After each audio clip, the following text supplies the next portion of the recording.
I get the J's mixed up. Is the microphone working, John? Ask Barb if she can hear. Is it on? Barb, can you hear me okay?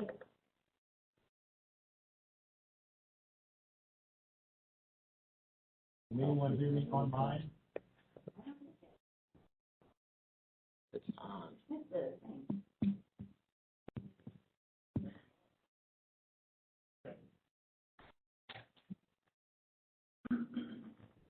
Barb, can you hear me on this microphone? Can you hear me now? Yes. Yes, I can hear you. Can you hear Don Steve? Yes. Can you hear me? It's the question we're struggling with in this room. Okay, we'll get Radio check. Can you hear me out there in WebEx land? This is Josh. I can hear you.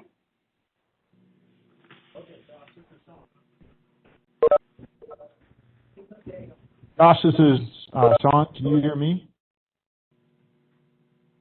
Yes, I can hear you guys fine. Okay, great. And Don, can you hear me okay? I certainly can. Melodious Okay, voice great. that you have. Okay, great. Well, I'm going to go ahead and call this Tuesday, May 4th meeting of the Finance and Personnel Committee to order. We do have a quorum present today. We have 6 out of 7 members here. Supervisor Turk emailed and said that he would not be able to make it today. Proper proof of notification. There was proper proof of notification by the skin of my teeth. Got the revised agenda out by 1 p.m. yesterday. So if anyone's looking at an agenda and it does not have revised in the background, you're looking at the incorrect agenda. So just make sure it's got revised in the background. Agenda item number 3, agenda approval. So I'm looking for a motion to approve this 20-point agenda. So moved. Okay, motion by Brewer.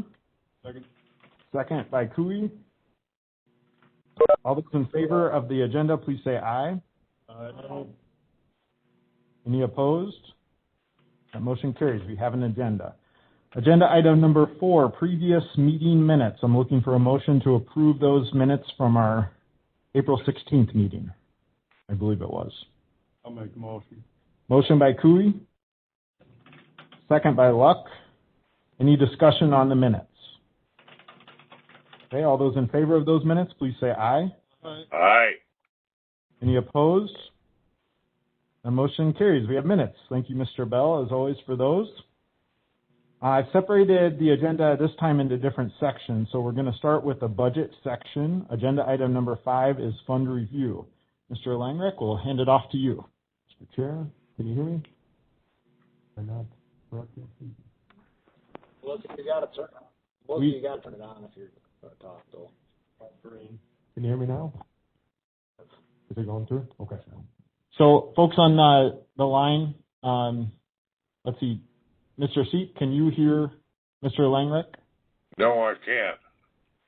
Okay, we will switch microphones and check again.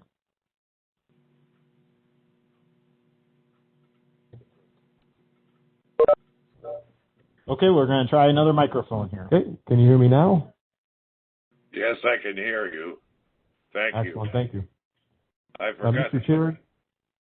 Mr. Chair, looking today for motion to accept the fund review investigation and identification report. Background of this item is in efforts to investigate and update the county general ledger. There are ongoing efforts to review existing funds, identify the purposes, authorities, and responsibilities, and assess possible future reconfigurations. A report is attached showing the current progress in identification and future data to collect in support of possible changes. Item number 05A that you'll find in your folder and also then in the website indicates the current funds. We have 10 through 92, of course, with some spaces in there. But we're looking to track down... Mr. Langrick, I'm going to interrupt you. We've got some folks online who are not muted. Just make sure you're muted if you are on WebEx. There's a red microphone button, should be in the lower left-hand corner. It's not red, it just says mute. And then if you're on the phone, please make sure to hit *6 to mute yourself, and then you can hit *6 again to unmute yourself if you need to talk at all. Okay, sorry about that. Go ahead. Mr. Chair, I don't have it logged in right now.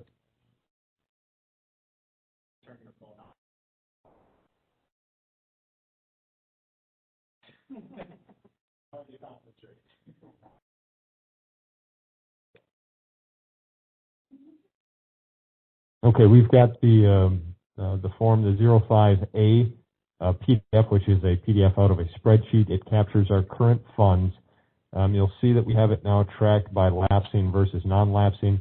We're still verifying all the many purposes for these funds, looking to reach out through departments to kind of confirm what they are in use for, as well as then confirming the expenditure authority and then the budget responsibility.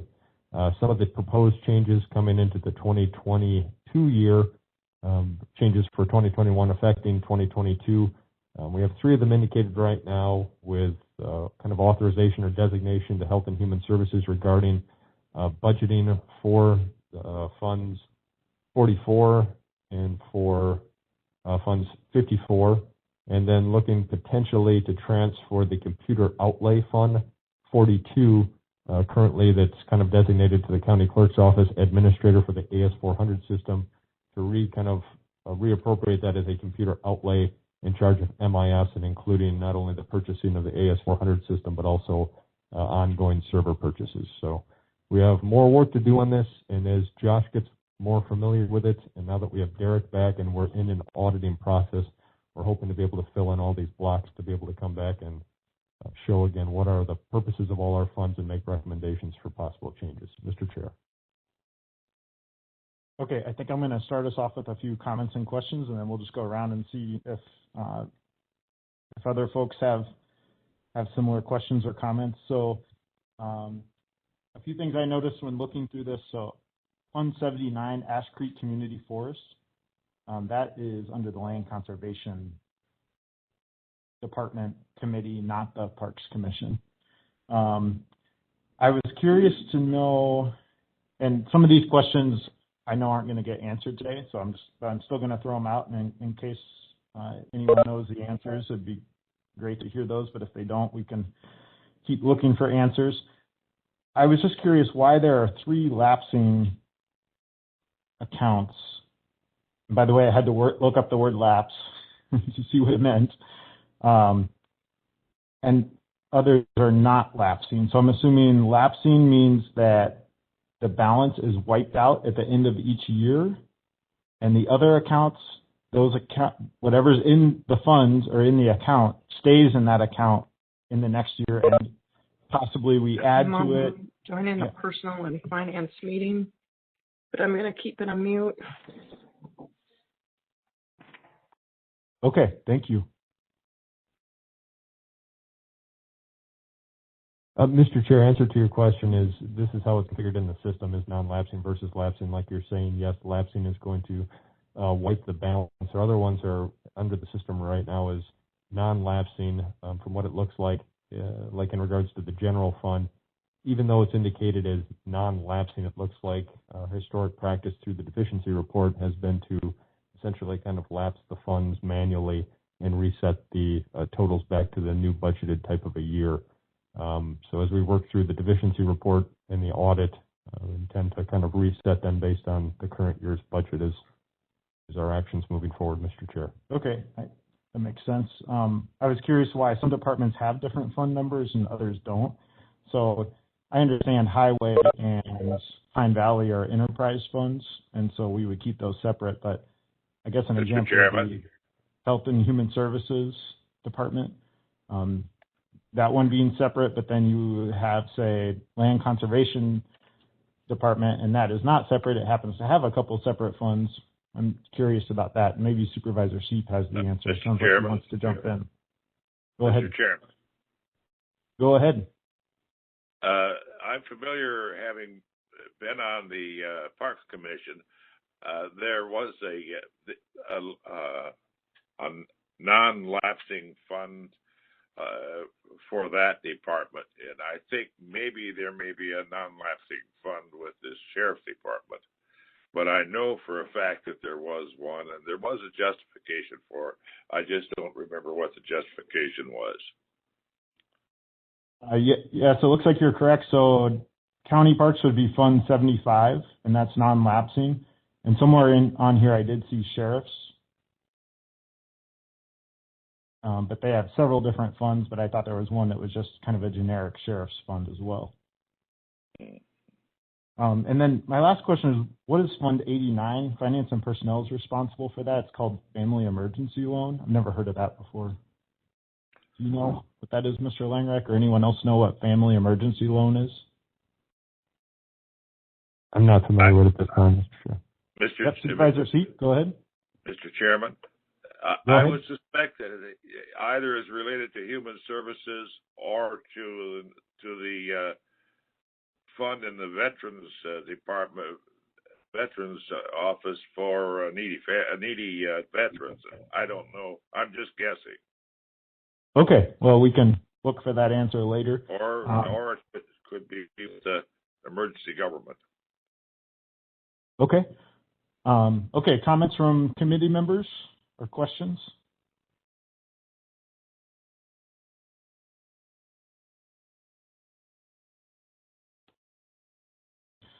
Okay, I'll just say thank you, Mr. Langreich, for starting to put this together. The columns to the right of the thick black line, I've never seen anything like this before. It's very helpful to see who's responsible for budgeting and who has expenditure authority, and I'm hoping we can learn more from departments as we go through the budgeting process about what their budget plans are for each of these funds, and hopefully we can really start digging into fund number 10, because that's where most of our money is located. So this chart kind of, in some ways, I've always felt a little distracted by it, because a lot of these fund numbers are pretty tiny. We used to look at these balances monthly. But what's in the general fund, though, that's where I know a lot of our cash gets moved. So anyway, really appreciate the information, and We have a lot of work to do yet, but we'll hopefully have this tidied up by the time we hit our budget process and identifying these, and then also evaluating if there's still an existing need to have all of them, Mr. Chair. Okay, great. Let's move on to agenda item number 6, capital improvements review prioritization. Mr. Langreich. Mr. Chair, looking today for a motion to accept capital improvement capital projects review prioritization list, either as presented or with amendments, with possible future action when stimulus funding is defined. The background on this is that the Finance and Personnel Committee requested the County Administrator prepare a recommendation of the projects by order of merit. Additional actions and considerations are anticipated as more guidance comes out of the American Rescue Plan and possible federal infrastructure bill. As such, a list has been drafted for the committee's consideration, discussion, and approval. You'll see underneath your file or on the website the item 06A is a list of the projects. It is very tiny. My apologies, as you will have to probably zoom in on it. But this is a breakdown of the capital improvements, capital project requests for 2022 that were on the docket. On the top, you'll see projects in dark that are coming from funding sources outside of the short-term loan program, with the top being the emergency ambulance project, the $600,000 coming from Capital Fund 75, the borrowing from 2019. MIS revolving loan project of $25,000, that kind of is seen as being satisfied through transferring the Fund 42 that we had just talked about, the computer outlay fund to them, with I think the balance in that account is now about $100,000 that we have allocated towards that. We anticipate on bringing forward to the committee next month a request for a new AS400, which is your budgeting payroll computer, which is to the tune of roughly $60,000, leaving approximately $40,000 in that fund to transfer over to MIS to meet their needs. Keep in mind, again, MIS, a lot of their equipment needs were taken out of the budget when we went into the Fund 75 and that type of a borrowing, and then last year with short-term loan to help augment that as well. The tower radio project is a high critical need, but that obviously isn't going to fit in our short-term lending scheme or our plan without doing some extensive raising of that, and I don't know if we have interest in raising that anymore, as we kind of talked about setting a ceiling and plateauing that. Pine Valley has 2 items on here, which comes from operational budget. Below that, then you'll see the items that are visualized are taken from the short-term loan funding, and again, this is underneath the assumption that we're going to potentially borrow at that same level that we did last year, as to not further impact the raised levy or millage rate for this program itself. So looking to do, my recommendation today is for taking a request for 4 squad cars and funding 3 of them for an estimated $190,000, a highway salt shed at $300,000, reducing the money that went towards the $650,000 for highway to reduce that down. County board room teleconferencing configuration, that's configuring this room so that we can use this as kind of our primary meeting place for committees, as well as having it configured so when we come back in here in person, it meets our needs for county board. The Buffalo backup NAS system, new computers for county departments, and then the county computer infrastructure maintenance I see as being potentially to fit in our current financing scheme. The items then that fall below the bubble or below our current funding threshold without having different revenues sources would be the MIS phone system requests, wireless access points, and county iPad replacements. There may be maneuverability with some of our budgeted items yet this year out of Fund 92 to help cover some of that. Also getting displaced then to future years would be the HVAC community service building system, replacement of heat exchangers over here, the jail camera system, and runway rehabilitation system with the entire Tri-County Airport system, unless we make changes or we have a funding source. AC chiller system, remodeling the locker room at Simon Center, and the UW campus projects, all being moved down on the list of order of merit. Mr. Chair. So we've got a recommended motion before us to accept this prioritized list. So looking for a motion there from the committee. I'll make the motion. Okay, motion by Brewer. I will second the motion with a request for discussion. Okay, second by Seep, and go ahead, Mr. Seep. The salt shed project of $300,000. Perhaps Mr. Brewer or someone else on the highway committee can tell us more about the urgency of that project. I understood that no one has really come and requested that it be done with affection, but that it's being done out of a due caution. Is that correct? Supervisor Cooley can handle that question here. So the salt shed that needs to be constructed, basically we blend salt with all our sand, and it has to be less than 5% to be legal or okay to store outside. The problem with that is if they come and test it and it's outside and it's not covered, we can get fined for that. So basically everybody who stores salt or stores sand outside, you have to cover it, make sure it doesn't get run off, and then that's where this drives all this. So you could be, I say, if anybody comes and tests it, we're going to have a problem. So that's kind of where that stands. Are you saying that's over 5%? I'm not going to come out and say that it's over 5%, but I'm just saying that 5% of salt mixed in sand is not very much. Mr. Chair? Yep, go ahead, Supervisor Brewer. Salt is going up in price, by the way, and we don't want it to wash away. There's another reason for this. And salt mines have shut down for some strange reason, so it has to come all the way up the Mississippi, I think, on a barge.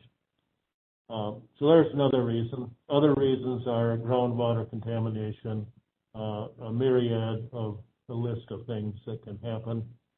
And how come this is just coming up now? Well, because a highway commissioner up until this point has not made it an issue. And Roger pointed it out to us and said, we've got a problem here and we need to address it. Mr. Chair? Yep. Go ahead, Supervisor Luck. And just a reminder to everyone in the room here, make sure to get close to your microphone so that folks on the line can hear us. Do we know if that's an actual estimate on the building, or they were just guessing on how much? Did they get quotes from people, or how accurate? This is a pretty close, I mean, as good as you could get, I would say right now, depending on if you're going to go or not go. Yeah, that's a good number. Construction prices are really high right now. Yeah. And I don't know if that was still going to be covered. So, and I don't know if Roger's on, but I think this building is basically a dump. That was the thought was it was like you see some hay sheds or something along that line, basically to cover it. They got like 20 years or 30 years worth of the ability to last. So that's what it was. Yeah, I'm on here. I did increase the estimate a little bit because of cost prices. I let Clinton know that because originally I did the estimate and I contacted the concrete company for the barrier walls and the top, and that was the original estimate was $250,000. Okay, thank you, Mr. Petrick. Mr. Seep, did that answer your question? And you are on mute, so you'll just have to hit *6, or if you're on your iPad, you'll have to unmute yourself. Thank you.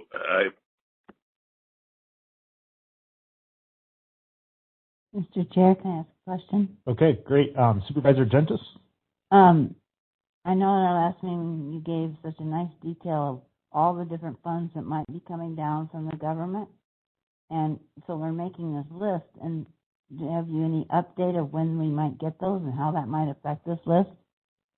I don't at this time. We're still waiting for Treasury guidance. We still just have the very general categorizations that came up through the federal bill. Related to your question, Supervisor Gentis, so on our budget schedule, at our next Finance and Personnel Committee meeting, we have planned to discuss the decision on the borrowing amount.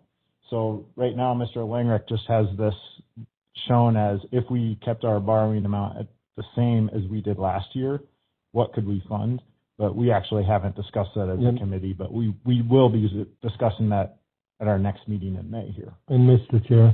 Yep, Supervisor Brewer? I think it should be recognized that we're talking about short-term borrowing here, and in the past, the county did not engage in short-term borrowing. It was long-term borrowing. And so the payback is quicker and more drastic, and it reflects on people's tax bill. And last year, I believe it reflected about an 18% increase in the county share. I think that's what someone threw at me. My tax went up 18%. So I just want you to all be aware of that if we continue with the short-term borrowing at or approximately what we did last year, we're not going to reduce tax bills. It's going to be at the same level, the county level. One of my questions was, here we funded 2 squad cars, and this year we're up to 3. Why are we doing an increase? Mr. Chair, last year it was requested for 3, and I made the proposal to reduce it down to 2 to incorporate the study for the radio tower project that we funded out of short-term financing. And coming from the sheriff, he's looking to have a continuation of 3 patrols added each year to keep his fleet management up to speed. So this would be moving it back down to 3, but that would still be underneath that mindset would be still shorting a squad from 2021 from this year, Mr. Chair. So we authorized the purchase of 3 squad cars for 2021. We authorized 2 with the mindset that I added in the radio tower project. That's the study that's happening right now is to kind of displace the 3rd squad. So have we ever authorized 3 squad cars in 1 year for purchase? We authorized 4. What year was that? How many squad cars have So you bought? last year we did 4 squad cars. Yep, Supervisor Dentist. So just so we all have a better idea, how many total squad cars are there, and how often do they get? It's too confusing here.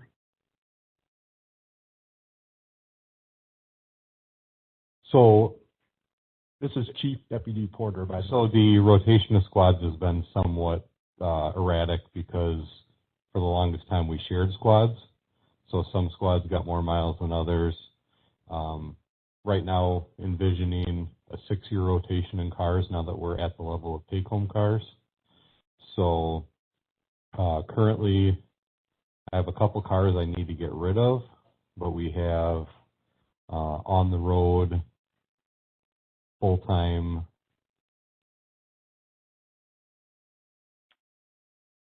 18 cars and 17 cars, 1 transport van, and then I have a few spares in case 1 car is to go down. I have a couple complete squads that are older, higher mileage cars that are in the event that we hit a deer or have something like that, they can come back into service. What's the mileage that we run them to feel comfortable? Well, what we run them to and what I feel comfortable are probably 2 different mileages. One of my backup cars right now, which I just stopped driving when I took this position last May, has 175,000 miles on it. So I don't exactly recommend we keep doing that, but. So what do we feel we could go to? I'm hoping that 6 years will keep us around 100,000, that we might have more value in them when we're done with them. But 100 to 125,000 would probably be better. That way we're not getting into a situation where maintenance costs are beating us. And you're going to get a lot of questions. No, no, it's fine. But okay, so now everybody has their own car. How many miles do they put on a year? What's an average? I'm seeing, I wish I brought my computer with me for my mileage chart, but I'm seeing about 800 to, actually Clint might be able to pull that up, 800 to 1,200 miles a month now I'm seeing on a fleet vehicle. And that's depending, my vehicle does not get that many miles. Yeah, so somewhere between 12 and 15,000 a year, somewhere in there. Yeah, yep. Mr. Chairman? Yep, Supervisor Seep. I would ask if the chair of the Sheriff's Committee is on. I imagine that the Sheriff's Committee has reviewed and approved this proposal. Hi, Don. This is Melissa. I am here. May I answer, Chair? Okay. So we actually have talked about squads. Every month we review the mileage charts and we look at their squad's needs. We have not talked about how many cars in our committee for this budget year because we haven't started talking about the budget process in committee yet. So we have not actually talked about how many cars he's requesting this year at this point. Okay, other committee members on the squad car issue? I guess when we first started discussing squads, when I got on the board, my memory was that that we had not done any squad cars and we were doing 2 squads to catch up. So the number keeps growing, and I would prefer to see it at 2 squads. Maybe I need to be educated a little bit more, but I guess I'd prefer that and to be able to fund some of these other items that are below the black bar, because for one of those squad cars that's about 60 grand, so we could be funding, say, the jail camera system for 50 grand, the replacement of the exchanger for 25 grand. Those would be two examples of something that we could fund if we only did 2 squad cars. So Supervisor Lupp. Mr. Chair, just one comment. So Chief Deputy, how many cars do we have that are over 100,000 right now still in the fleet that are being used?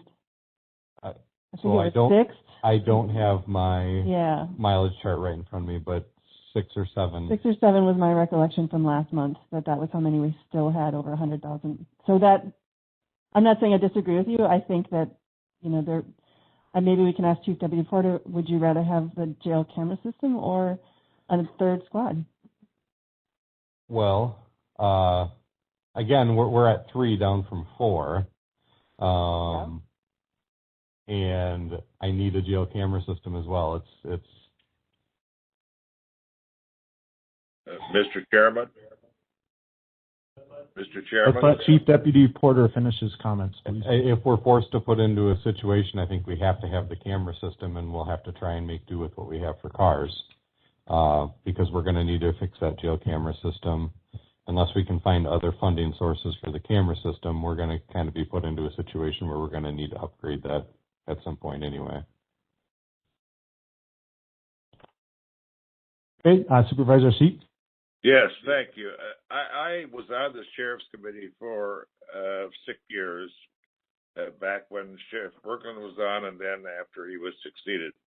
And I can tell you that the update of cars issue was neglected for a long time, and we've been paying for it ever since. We've been doing catch up.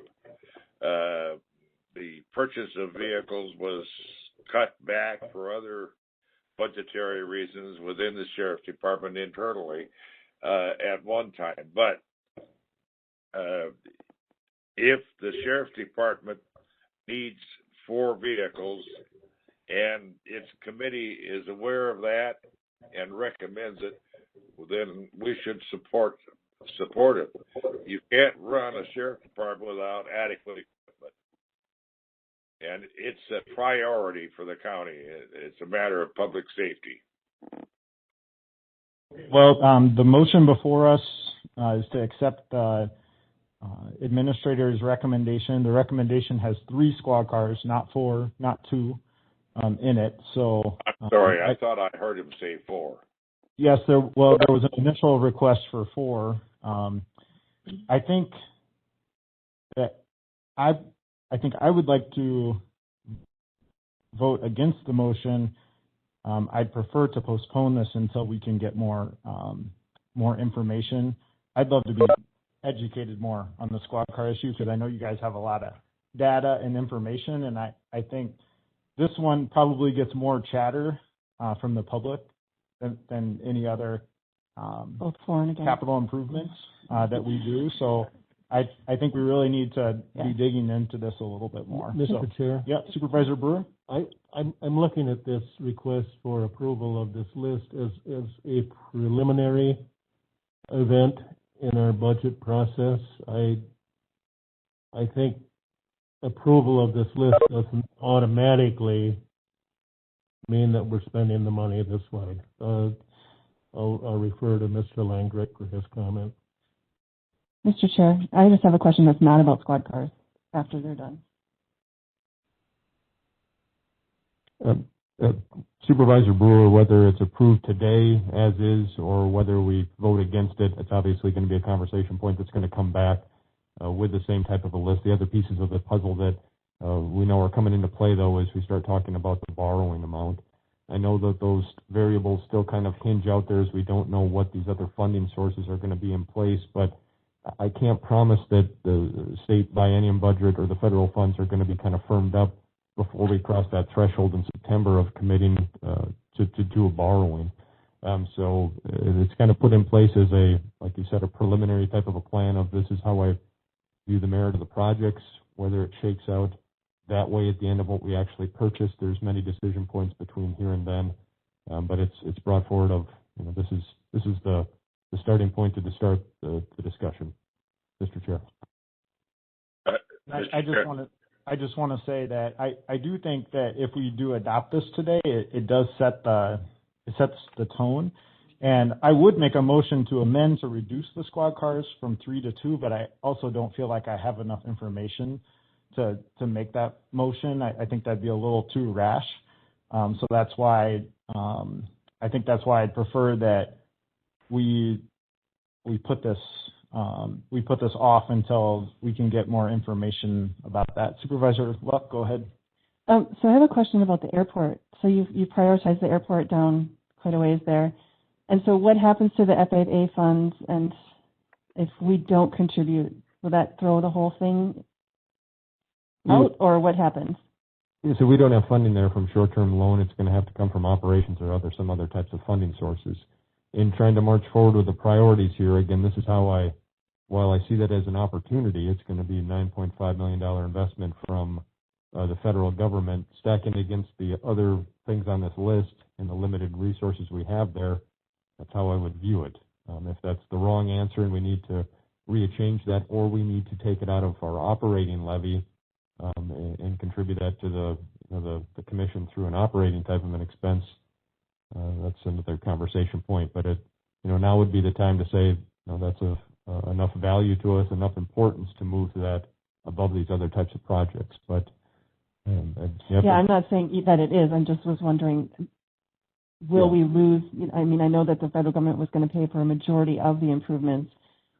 If we don't give them our portion of it in 2021, in 2022, does that? Yes. We have to give them something one way or the other in order for that project to go forward. To meet the local share. Whether it comes from us, it has to come from local. The federal government will pick up 90% of it. The state will pick up 5% of it, right, and leaving then a 5% local. And if we didn't do our part, then the whole thing could blow up. It would not happen. Yes, we have to have a committed. All right, that's what I wanted to understand, just to make sure that. Mr. Chair, Supervisor Brewer, go ahead. I'm hoping, and I don't think this is entirely settled, but I think that possibly part of our share could be an in-kind kind of thing. I know Roger would hate to hear that, but we want you down there with a dozer, Roger. So, but I'm thinking this is a tremendous leverage. You hear that term, leverage, in investing? For our money, we're going to turn it into $9.5 million in improvements. That's a heck of a deal. Mr. Chairman?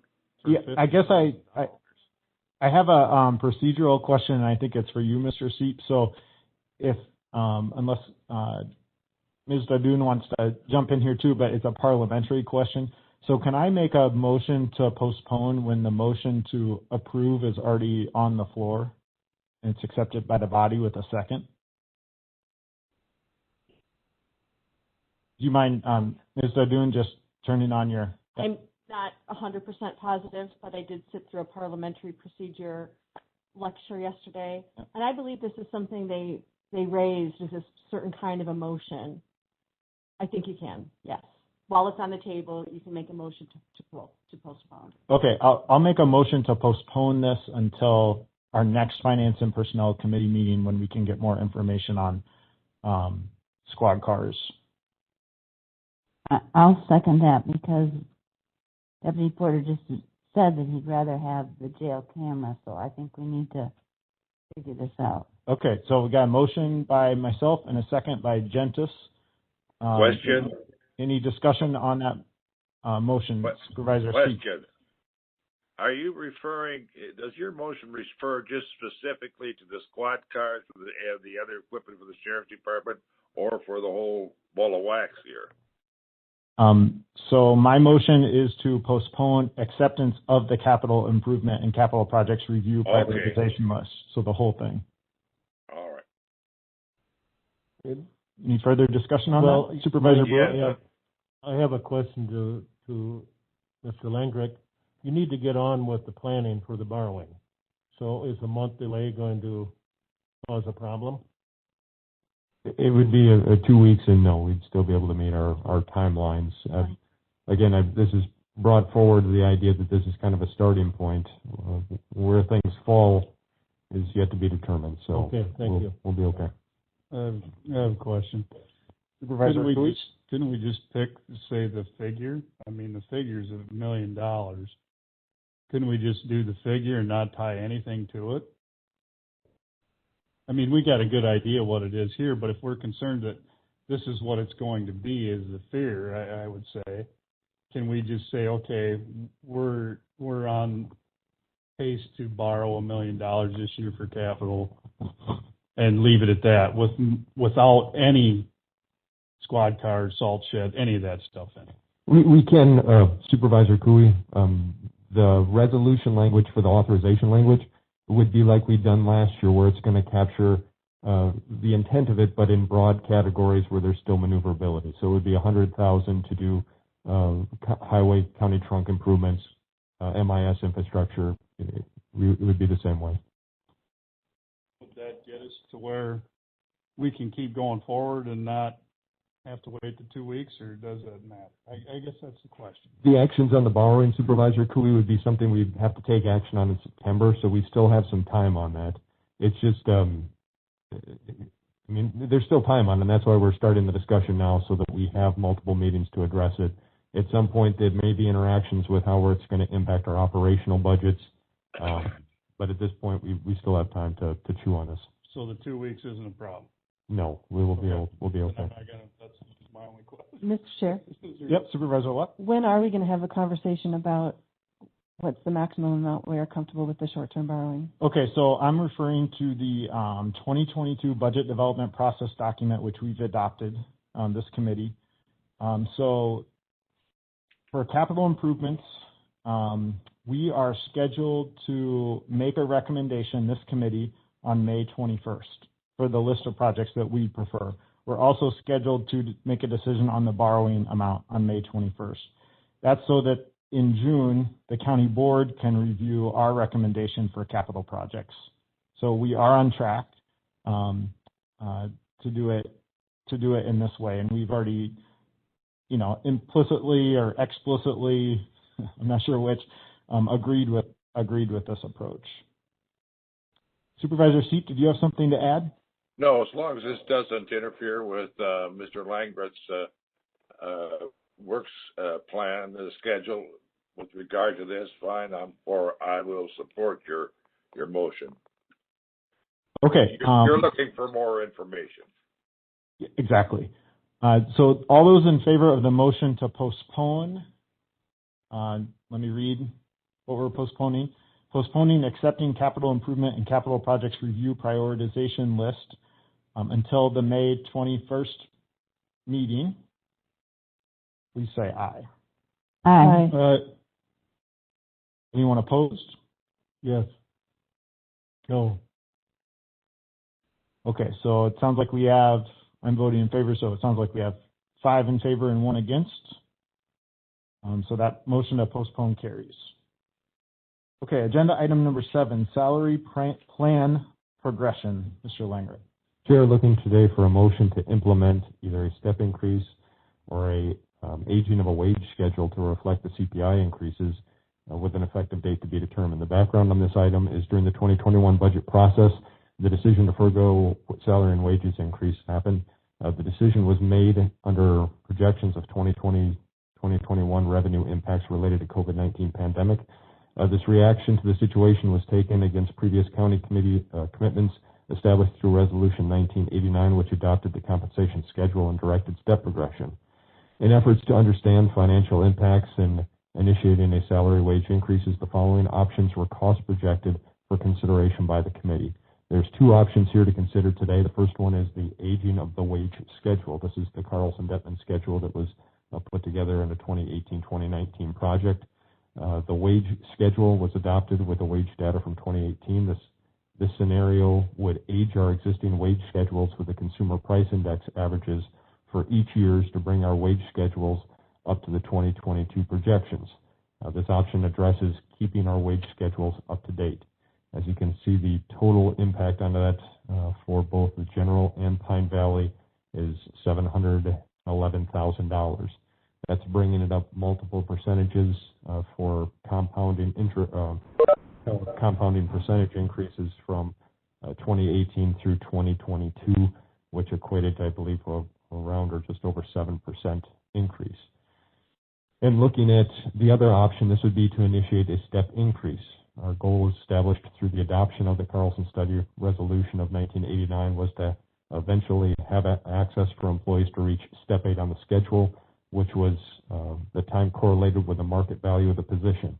The position value is the meaning of the average cost of the fully functional and experienced employee from our comparable market. So this option addresses our goal in allowing advancement and progression again towards that step 8 of that market value, which was established in 2018.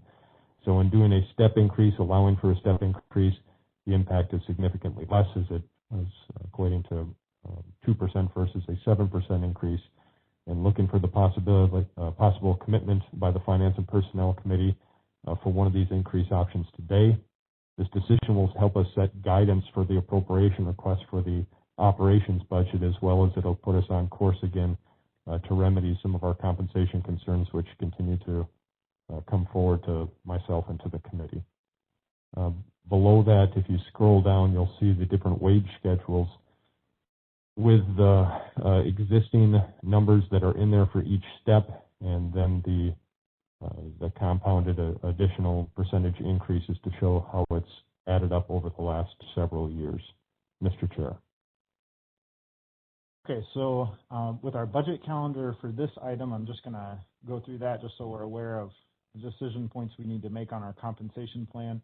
So today on our budget calendar, we've got it on our schedule to approve the method of compensation plan progression. At our next meeting, we have it down to establish principles and goals for compensation. At our June 18th meeting, we have it to recommend a compensation policy to the board, so I'm assuming that's kind of everything together. And then in July, the board would consider adoption of the compensation plan. So this is one of our first steps. It's our second step along the way. We've already reviewed our Resolution 1989 compensation plan. We did that back in January. So with that, we've got a recommended motion before us to either do option 1 or option 2. So if the committee wants to start with a motion, great. If you want to start with discussion, if you want to feel out which of these you're comfortable with, we can do that as well. Mr. Chairman, I move that we recommend the Carlson-Detman step plan that was instituted by Carlson-Detman. Okay, Mr. Seep, we've got two options in front of us. We've got option 1, which is to age the wage schedule, and that would be a 7% increase for the coming 2022 year. And then option 2 is to initiate a step increase, which would be 2%. Yeah, wage increase. I think I mentioned the step increase. I'm not opposed to a wage increase higher than that, but I think that is going to have to be explored with time and the progress of our budget over the year. We have no idea whether we're going to get any federal money and how it can be used. That for now is just money on the come. We should budget based upon our actual regularly estimated revenue and expenses are going to be. Okay, so you're making a motion for option number 2, which is increase a step increase? Yes. Initiate a step increase? Okay, motion by Seat. Is there a second for that? Doing the 2%, right? Yeah. Yes, he's referring to the 2% one. I'll go ahead and second it for purposes of discussion here, and then we'll hand it off to Supervisor Brewer. Mr. Chair, yes. So one option is 700 and some thousand, the other is less, a lot less. And isn't there anything in between? No. What would you envision in between? There's an endless amount of different things we could try to do with it, whether if it's allow for perhaps like a 2-step increase. I guess in kind of coming to reach a solution, it takes some extensive time to try to cost some of these projects out. So I think I'd mentioned in one of our previous meetings that these were the two kind of courses that we would cost out to see what they look like to bring forward.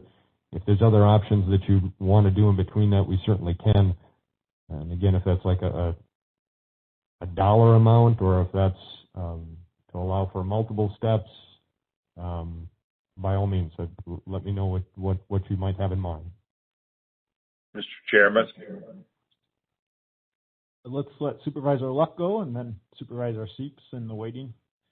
So I'm not sure if this is where I should ask this question, but so this is for 2022 budget, correct? This is not to initiate any kind of raises in 2021. Well, this is how much it would cost to implement it if it's an annual type of an impact. If it happened in So no matter when it happens.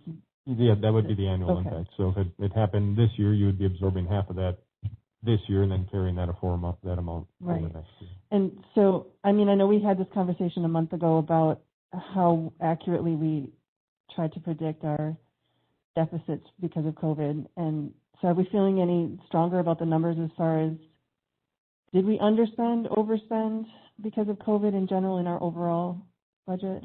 Overall, we had a negative impact from it, but still waiting now. We have the auditors that we're working with this last week to try to. And how about in 2021? How do we feel? Do you feel like things have leveled out in 21, or are we still having added impacts? We're still having reduces in revenue sources for UW, for Simons, for Pine Valley. We have reductions. Okay, thank you. Okay, Supervisor Seep. Yes, thank you, Mr. Chairman. I can appreciate Mr. Brewer's interest in an in-between.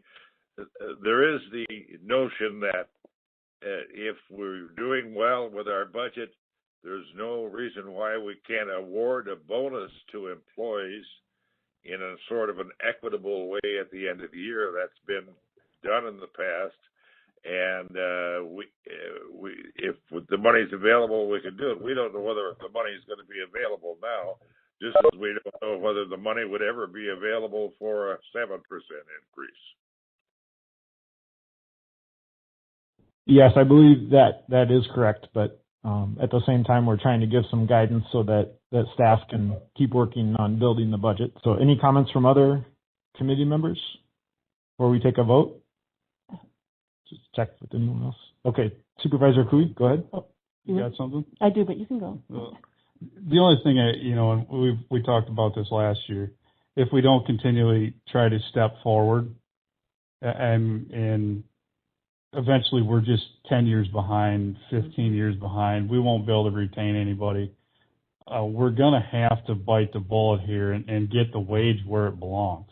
Otherwise, you basically, the study was just a study that we spent money on and did nothing with it, is where I see it. So I kind of agree with Marty. It looks like to me that it's about 220,000 per step, and maybe it gets more aggressive the higher it goes. But, we already bypassed this year, and, now you're 2 years behind. Or 2 more years behind, or at least. But Mr. Chairman, may I answer, Mr. Cooley? No, let's let Supervisor Luck go first, and then we got to keep things moving along here. So I am going to call for a vote here soon. I just have one question. So department heads, when they're developing their budgets, have they had any thoughts on how their budgets would be able to handle either of these increases? So how it would play out is if we commit to a pay increase, it's going to impact obviously smaller departments with less operational expenses, equipment expenses, those types of things. The situation that we're going to arrive in is committing to this, saying we want to increase wages. When we solicit out our appropriations requests on budget with guidance, we're going to be saying budget for 2% increases, but keep your overall revenue, your overall expenditures, your overall some other types of numbers, setting a ceiling. You're going to be in situations now where we will have departments that are obviously going to come back and say increases in healthcare, increases in salaries are putting me over. In order to meet that and bring forward a budget, I had to cut this position. I'm asking for an exception to add that back in if this is a service that you value. So that's how it's going to play out. I know with our discussion through the Administrator Transition Committee, trying to evaluate departments and say these are the services we want to take a look at reducing or taking off without having it all on the table is going to be a very tough conversation, other than unfortunately at the crunch time of budget of saying we prioritize this, what what do we want to do less of, as we talked about in our strategic planning discussions. Okay. Wait, I know you're in a hurry, but Yeah. this is an extremely important part most of our money is spent on our values in our workers. So I think we should make sure we have some time on this. So Okay, when Marty said, Supervisor Gentis, let Supervisor speak, and then you, and then we'll see if we're ready or not. Because if the committee doesn't want me to rush through this too much, if we need more time to talk, that's you guys. I watched the parliamentary procedure thing yesterday too, and you guys can always overrule the chair if you want more discussion. So, Supervisor Seat, go ahead. I fully agree, Mr. Chairman, with Mr. Cooey that we should do everything we can to reward, retain, and encourage and develop our employees. If we have another $220,000 in excess over expenses at the end of the year, there's no reason why we couldn't award that to employees who are fortunate of it. But we don't know where we're going to be until we get there. Okay, thank you, Supervisor. I'm all in favor of giving them another $220,000 or more if we have that in surplus. But if we don't have a surplus over expenses, the money's not there. And the federal money is only on the come. And it might not.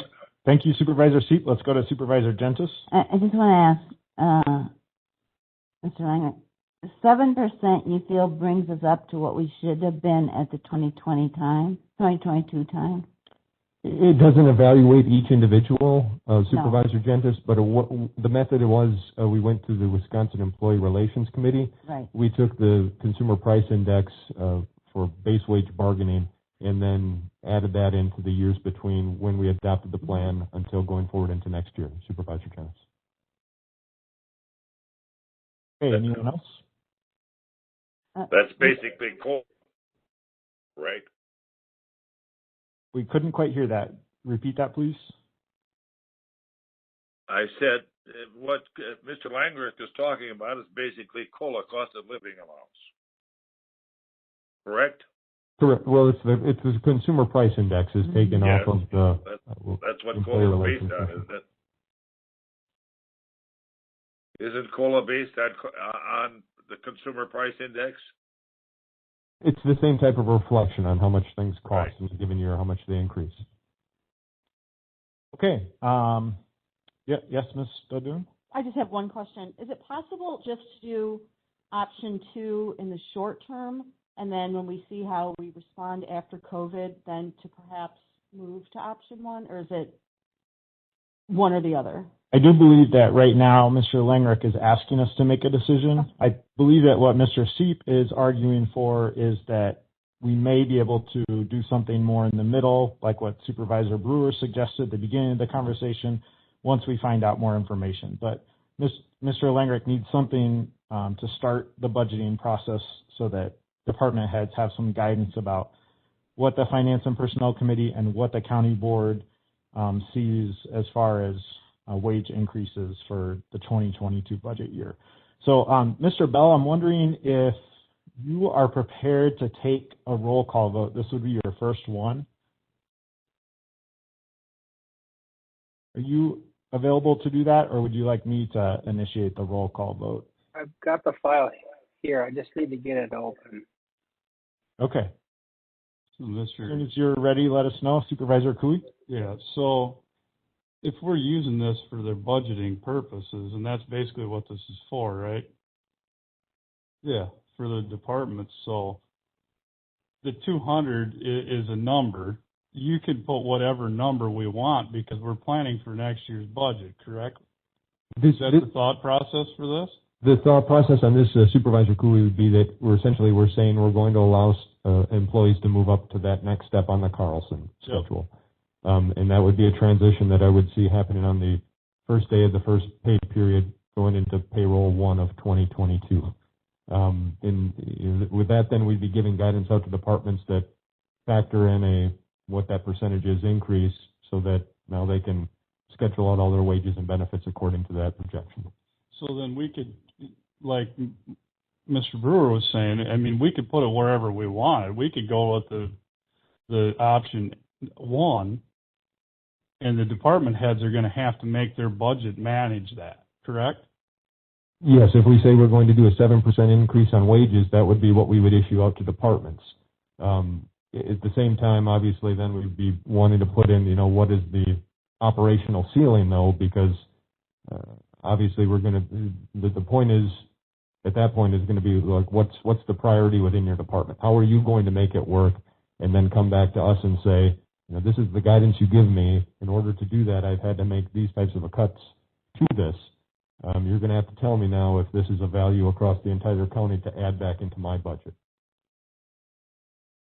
Okay, Mr. Bell, are you ready to take the roll on this? I sure can try. Okay, so the motion before us is to implement option number 2 for the 2022 budget year, which is to initiate a step increase, which would have an approximate total budget impact of $218,000. So go ahead, Mr. Bell. So vote yes is in support of that option. A vote no is not in support of that option, and presumably of another option. Okay. Mr. Seep. Aye. Ms. Gentis. Nay. Mr. Cooey. Nay. Mr. Murphy Lopez. Aye. Mr. Brewer. No. Ms. Luck.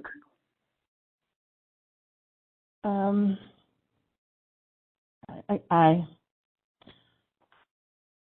Okay, Mr. Bell, can you read how many ayes and how many nays? Looks like we got 3 ayes and 3 nays. Okay, so the motion is defeated because of the tie votes, I believe, if I'm following my parliamentary procedure correctly. Let's see, so what I'm wondering now is, does anyone from the committee want to make an alternative motion to get this moving? Or alternatively, we could postpone it until the next meeting. I'll make a motion for option number 1. Okay, motion by Brewer. I'll second. Second by Cooey. Any discussion on this motion? If not, let's take another roll call vote on this, please. And Mr. Bell, if you just don't mind rotating so that the same person isn't going first every time, that'd be great. Yep. Mrs. Luck.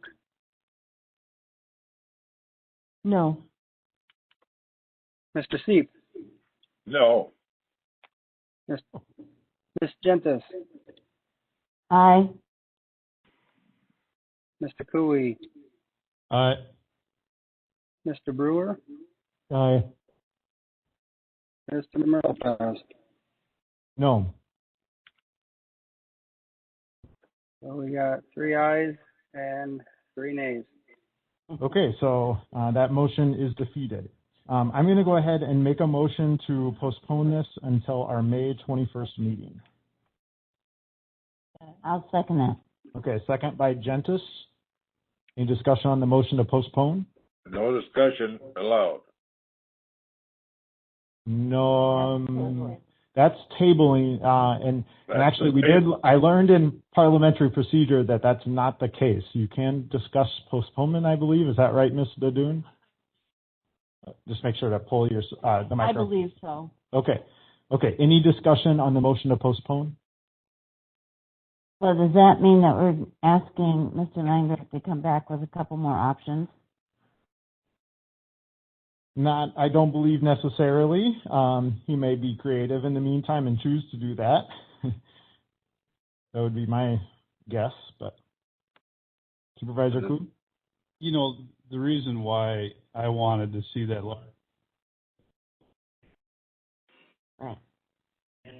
department so that they can take care of who works for them, and also it tightens up how they operate. And I think that there's definitely a need for that. Now, there's some places that don't have anything, and we know that. but I think there's places in this budget. Yes, Supervisor Seat? Yes, Mr. Cooey's remarks, I'm sorry, I believe they're out of order. It's not germane to the motion on the floor. Okay, yes, I would agree with that. So is there any more discussion on the motion to postpone? Okay, let's go ahead and take a roll call on the vote to postpone this. Oh, sorry, Supervisor Brewer? You have... Was acknowledging John. Okay. Let's go ahead and take a roll call on the motion to postpone, too. Okay, Mr. Brewer, Yes. Mrs. Gentis, Aye. Mrs. Luck, Aye. Mr. Murphy Lopez, Aye. Mr. Seep, Aye. Aye. Mr. Cooey. Aye. All right, you got 6 ayes. Okay, so the motion to postpone carries. Thanks for the discussion on that. We'll get that handled at our next meeting. Agenda item number 8, process for developing the 2022 operating budget. Mr. Langright. Mr. Chair, looking today for potentially several motions. One, to accept the report on the 2022 operating budget process. Number 2, looking for discussion and guidance on department operating review process. Essentially, do you want departments to present their preliminary budgets directly to yourselves as a body? Do you want the supervisory committee approval, and when? And how do you want the county administrator involved in this? There's a document that is also included kind of showing how we went through the operational budget process last year, but that's kind of what we're trying to get at.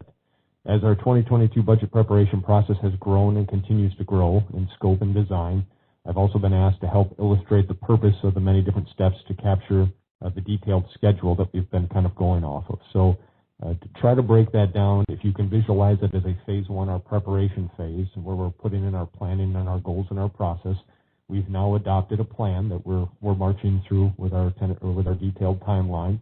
We have discussion with our union negotiation goals. We have had a closed session.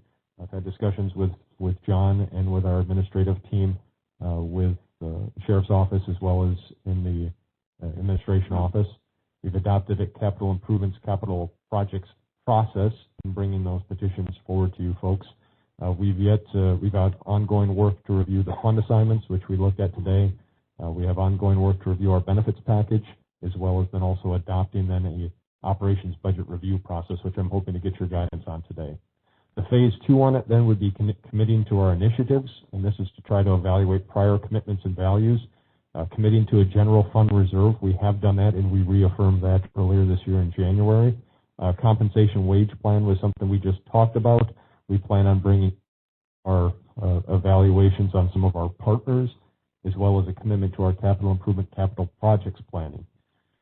We also hope to then to kind of establish what our benefits package and our financial impacts are going to be from that benefits package, as well as a commitment to borrowing. And that again happens in a 2-resolution process of an authorization and an actual approval resolution. And then also commitment with a union contract.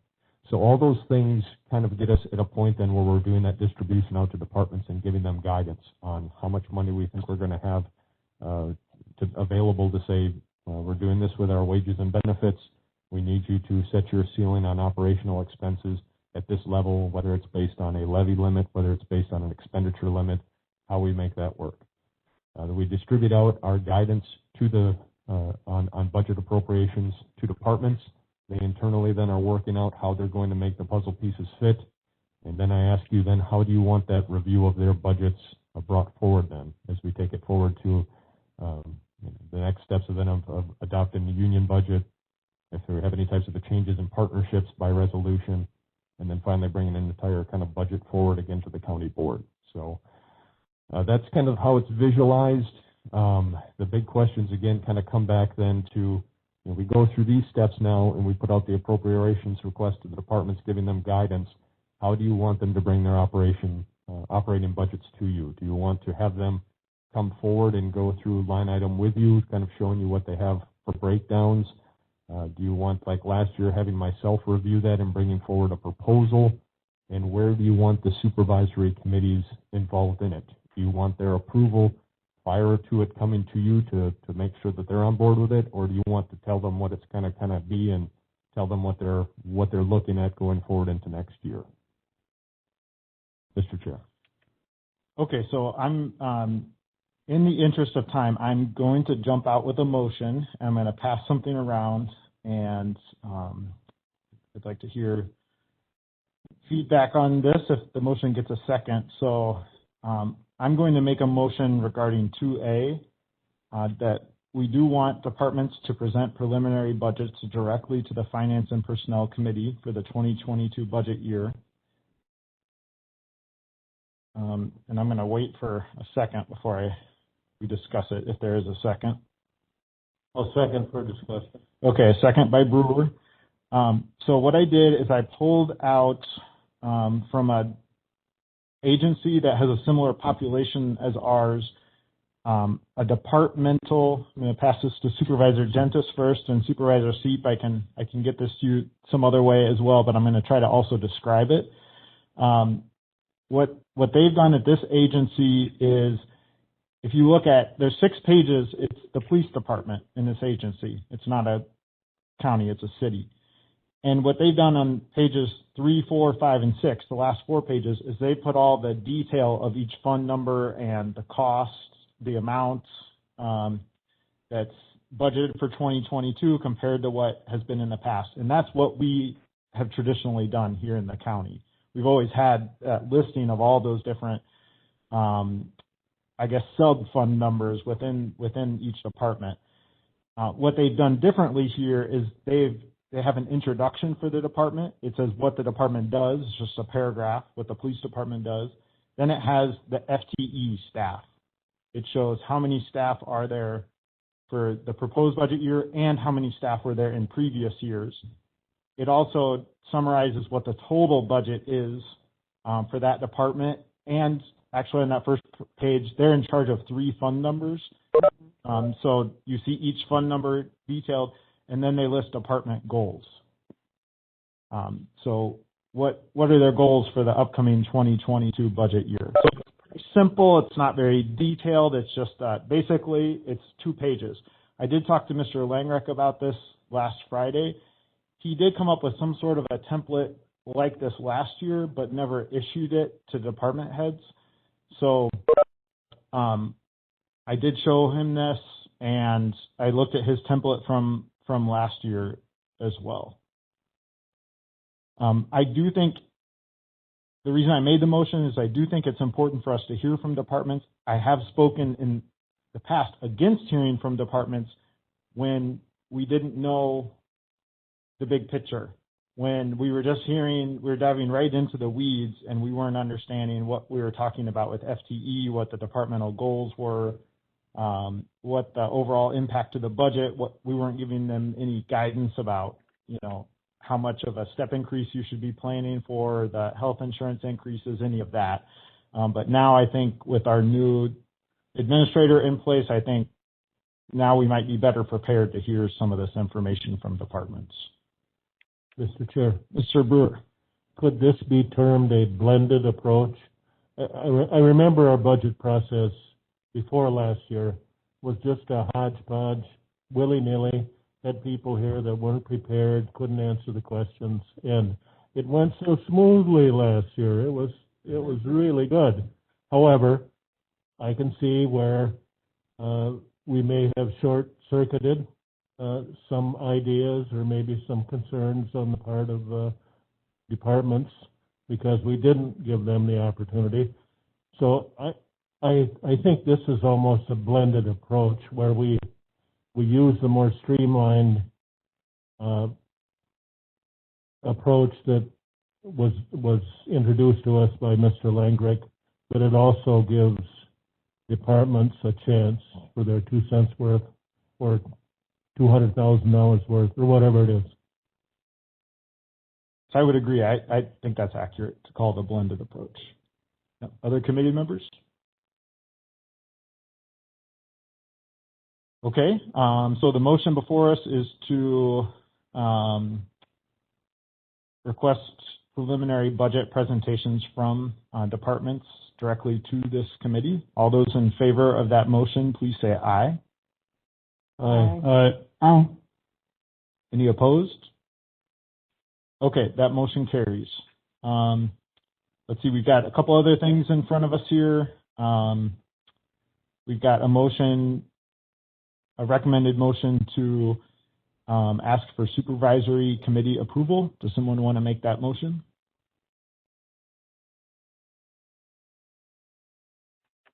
Supervisory, excuse me, Mr. Chairman, Supervisor Seat?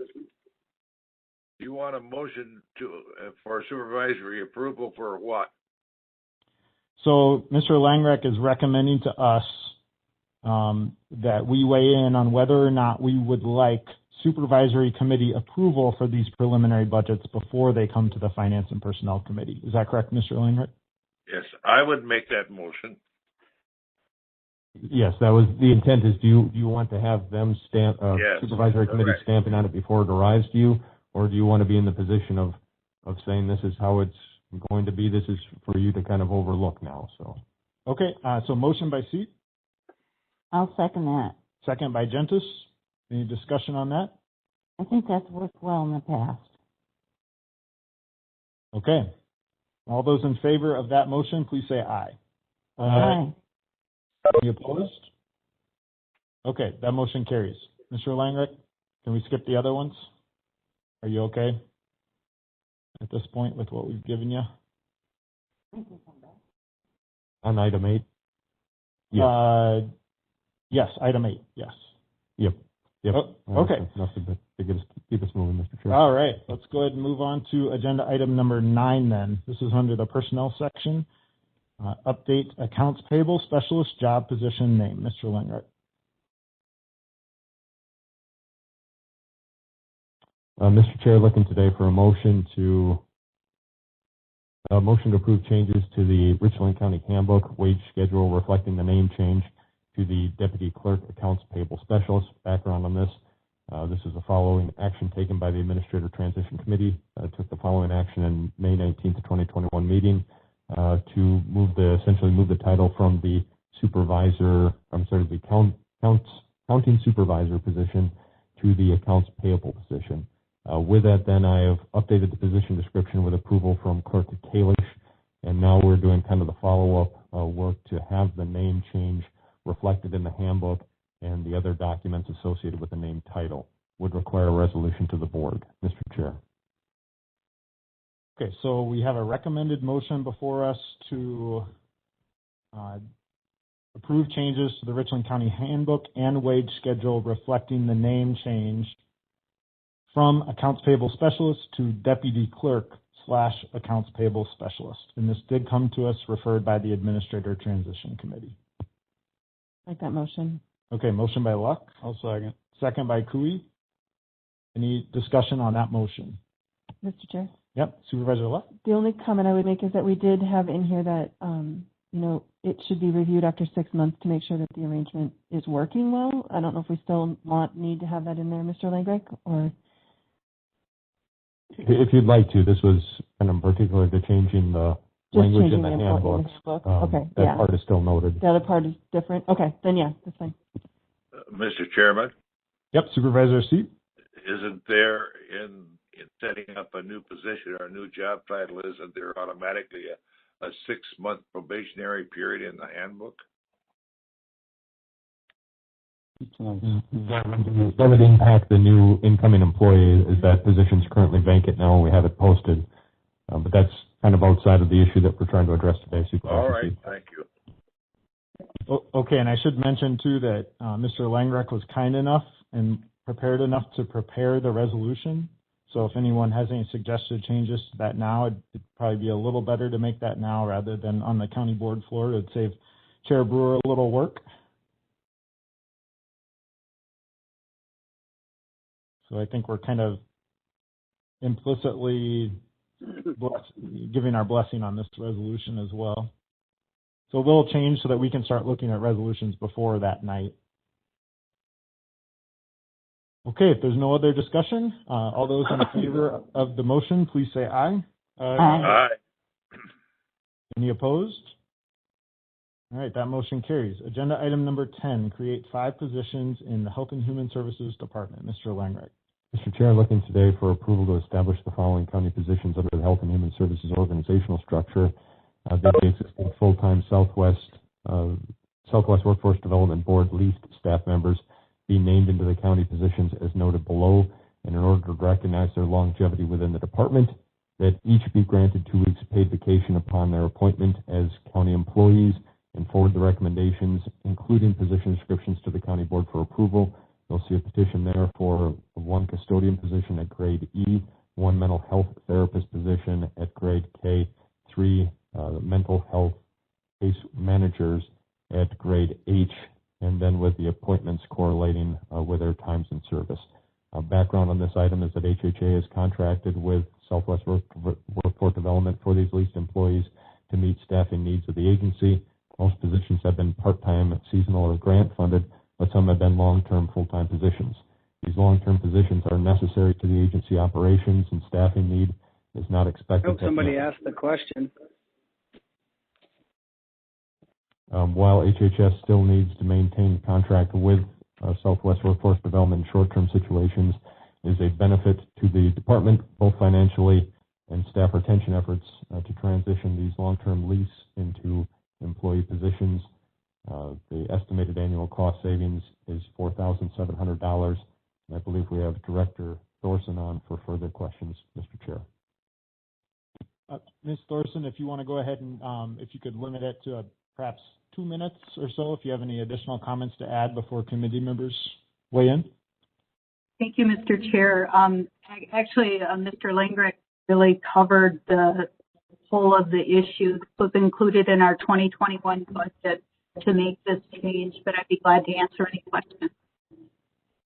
Okay, thank you. I did spend some time this morning before the meeting watching the committee, the Health and Human Services Board deliberations on this from both November and March.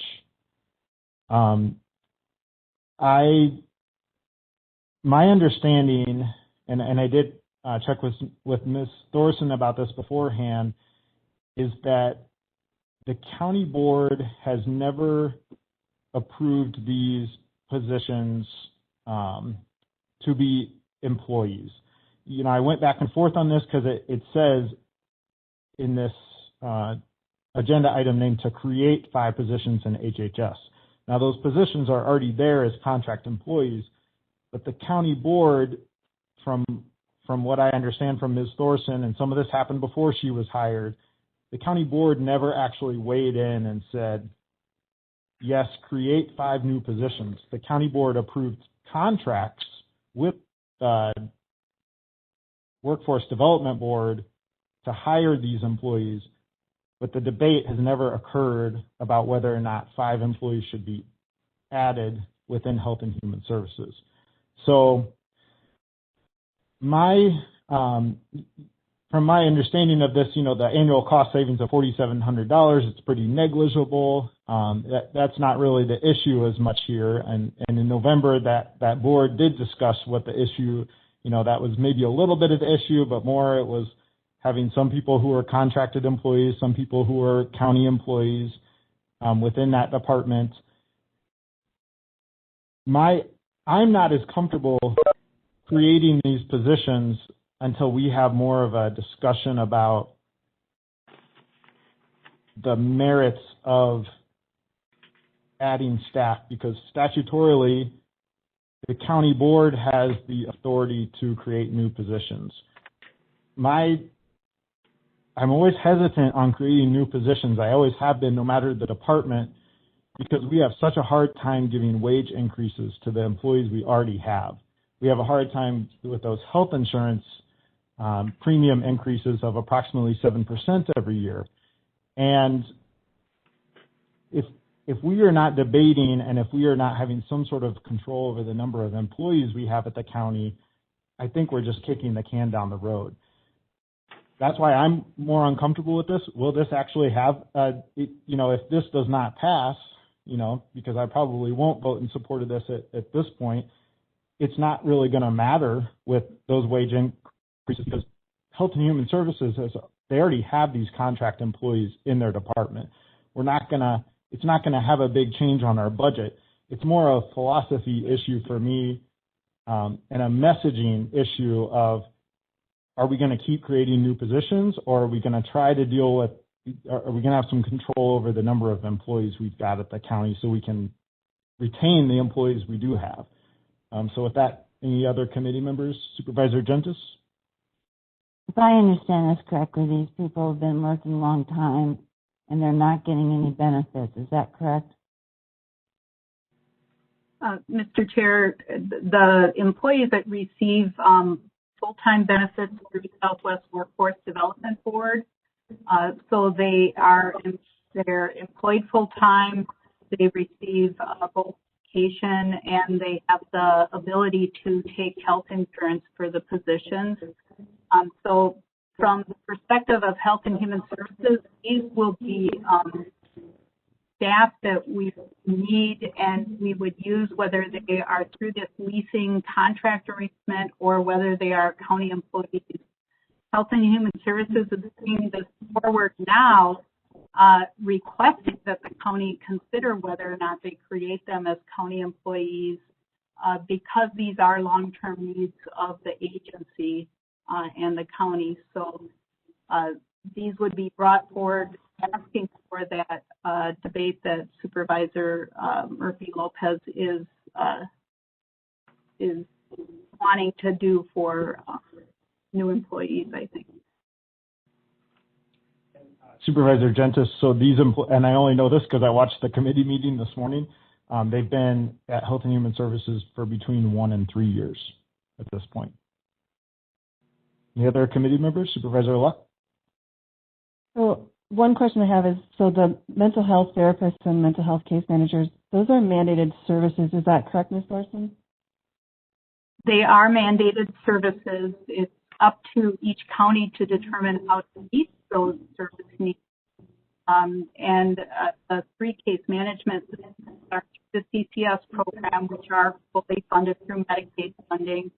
The mental health therapist position is a position that is funded by the school district because they have mental services within the school, so they are actually in that position. But we house it as our mental health clinic. Okay. So, and one other thing, so it seems like it would be easier to keep track of employees and better to keep track of if they were actually our employees versus them, them having them hired through. I think this has been Mr. Cooley's concern all along, is that, they can hire them through this workforce development and they don't count as employees, and yet we're still spending money on them as employees.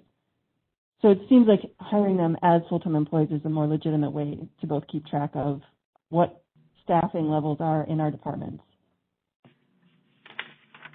So the only thing I guess maybe how I would answer that from my perspective is, we have an authorization table that Mr. Langrich brought to us a few months ago, and he and the department heads were really good about being methodical and showing us, is this a county employee, or is this a contracted employee, or is this a part-time employee? So we actually have them all listed out and the types of employees they are. I think more of my issue is that the county board has not been able to debate the merits of hiring contract employees in the past. And I don't want, in my mind, this discussion shouldn't be about, is this okay to switch these employees from contract to permanent employees? It should be, are the 5 employees, are these actual needs that we have? And I think that would be more fair to the county board, because statutorily that's what we're authorized to do, is to say, does the Health and Human Services Department need 55 staff or 60 staff? And we've never had that discussion before, to my knowledge, although maybe it happened before I was on the board. Go ahead, Supervisor. So I guess my question for you is, what you would like to see is you would like to see them bring forth I mean, I think that's kind of what they're trying to do here, is to actually have this discussion as to whether to add them as permanent employees. I think so, and to Ms. Thorson's credit, I think that's what she wanted out of this committee for several months, is she wanted some guidance from us on how to deal with this issue. And I was holding off on getting on the agenda for several months. She can tell you that. And I think it just needs to be framed a little bit differently. I think we need more of, how did these employees get added? Why did we add them? You know, how much is coming off the property tax levy versus grant funds or other reimbursement funds from different healthcare programs at the federal level? I think that's what we need to be more educated on, and that's what we need to make a decision on. Should these 5 employees be at the county? And then we can figure out, should they be contract or county employees? Excuse me, Mr. Chair, could I speak a little bit to that? Because I think the thing that I want to make sure that the committee understands is these 5 employees are not the only leased employees that Health and Human Services has. There are part-time staff and limited term staff who we have hired through this contract with Southwest Workforce Development Board. We couldn't have functioned through this past year without being able to hire those temporary employees under this contract to respond to the public health emergency.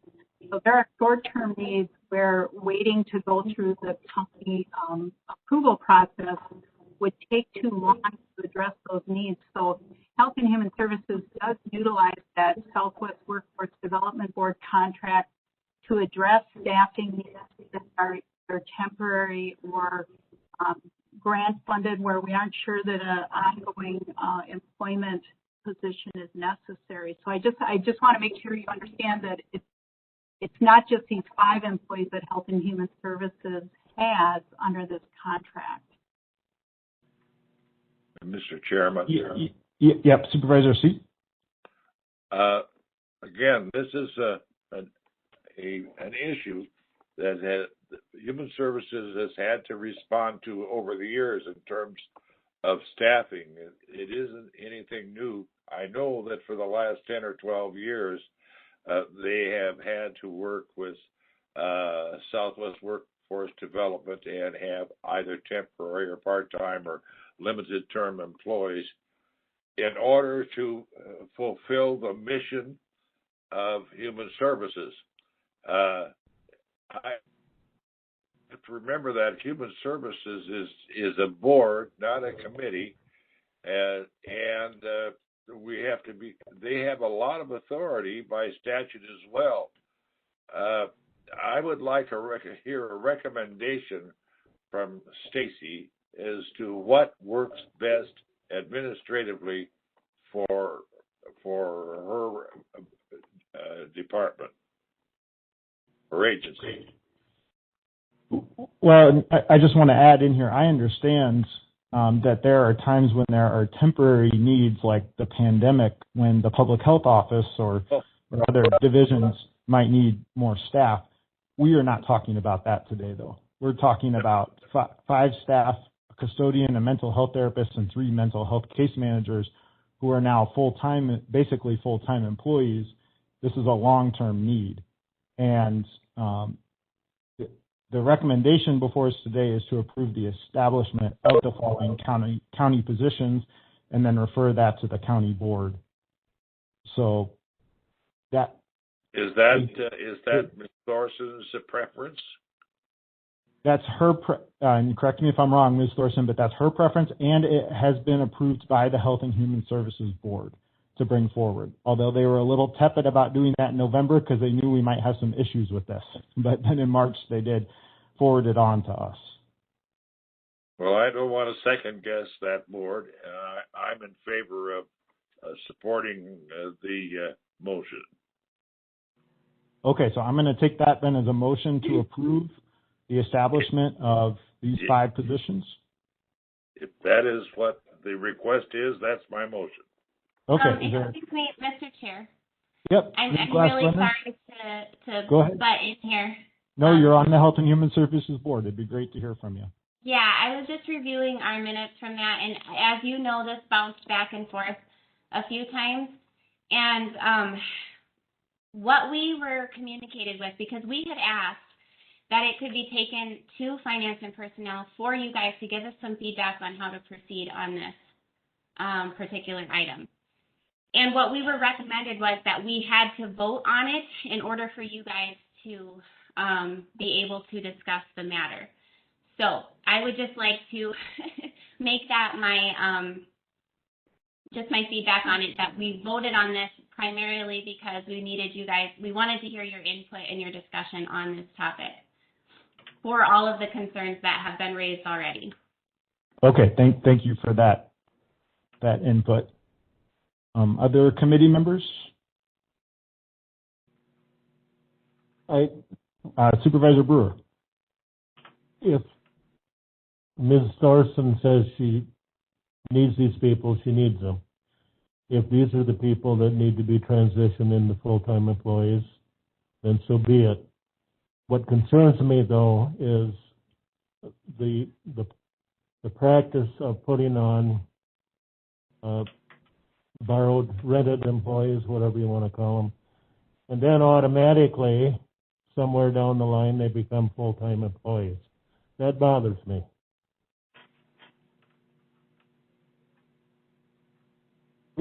Yeah, well, I've made it very evident that I'm against this.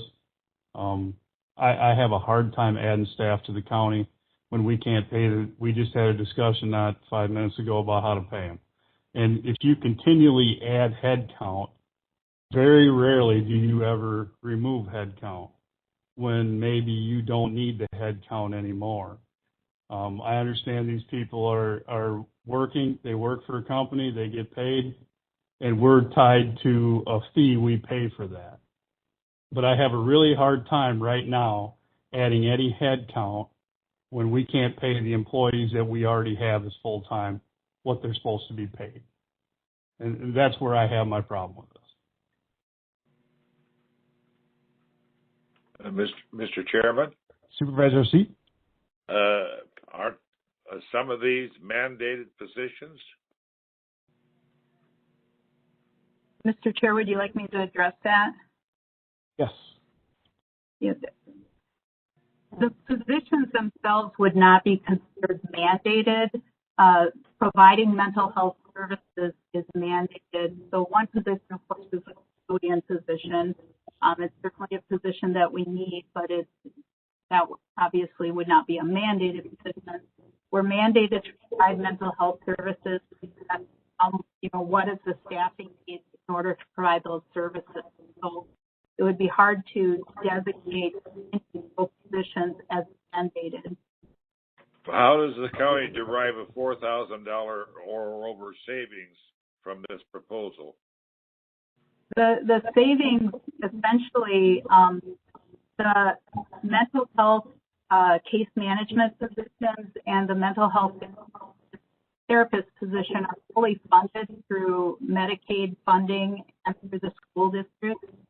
So the savings come from the cost difference of leasing the custodian position versus leasing the county position. So that really, the 4,000, can't remember if it's 4,600, 4,700, that full savings is really in that custodian position, that would be that much less expensive for the county. That's all tax levy. Because the other positions are fully funded, there's not a savings. The cost of the position is a little bit higher, a little bit. Okay, Ms. Thorson, I just do want you to know you're cutting in and out a little bit. So we're catching about 2/3 to 3/4 of what you're saying, perhaps. But I made a motion. Yep, you did make a motion. I haven't heard a second. Is there a second to the motion? I'll second it. Can I say something? Okay, a second by Gentis. And go ahead, Supervisor Gentis. Okay, so I think it's enlightening here that the other ones are fully funded already, other than the custodian? That is correct. They're fully funded through funding other than tax levy. Yep, Supervisor what? And what would happen if that funding disappeared? Would these positions disappear, or would they have to be retained as county employees? Well, with all of the mental health positions,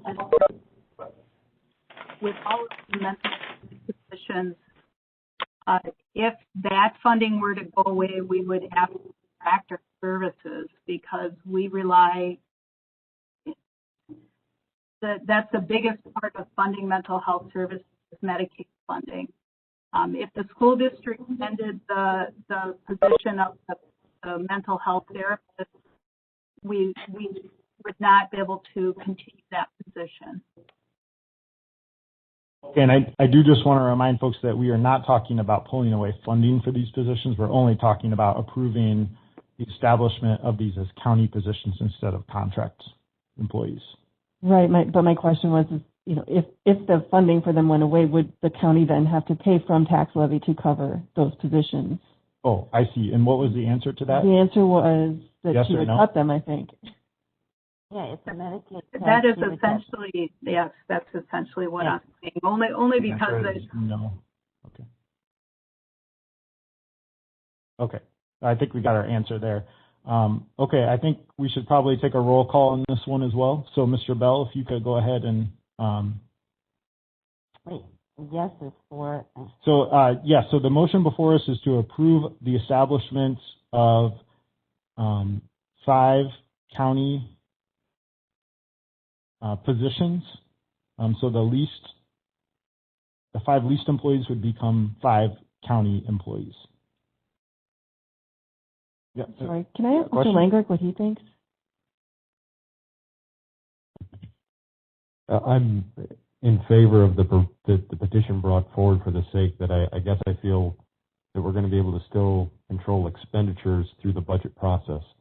So if Tracy's covering these financial aid, then that's one thing. If we're adding more positions that are unfunded and are going to get cut, then to me the onus is on the department head. I understand the positions on now we're adding more actual county chairs versus contracted chairs, but I guess the way I see it, to me, it's I'm kind of more focused on the financials of it. Of we're going to be paying for it without a reduction in budget. Okay, Mr. Bell, if you could take the roll. Just one more comment on that. Okay, Supervisor. So I get that. Okay, you can make this work with the wage. But when you start with your benefits package, that can get very muddy very quick. And what we pay as an increase every year, all it takes is a couple of bad things to happen. And every time you add to employees, you have that risk. And we don't have a lot of control over that. So that's one of the bigger fears I have of adding county employees. Can I say something to that? Yeah, so let's do Supervisor Gentis and then let's take a vote. Yeah, I think when the health insurance people have been here, they're actually happier when we have a larger group because that spreads the funds out and it lowers the number of incidents. And therefore we pay less in health insurance. Can I speak to that? How long do you guys want to go on this? Go ahead, just one comment, which yes, the amount of employees. If nobody got sick, yes, it would reduce it. But if 3 of them new employees get sick, it can raise that exponentially too. So. Okay, Mr. Bell, this time I'm serious. If you could take the roll, that'd be great. Okay, Supervisor Luck. No. Supervisor Seep. Yes.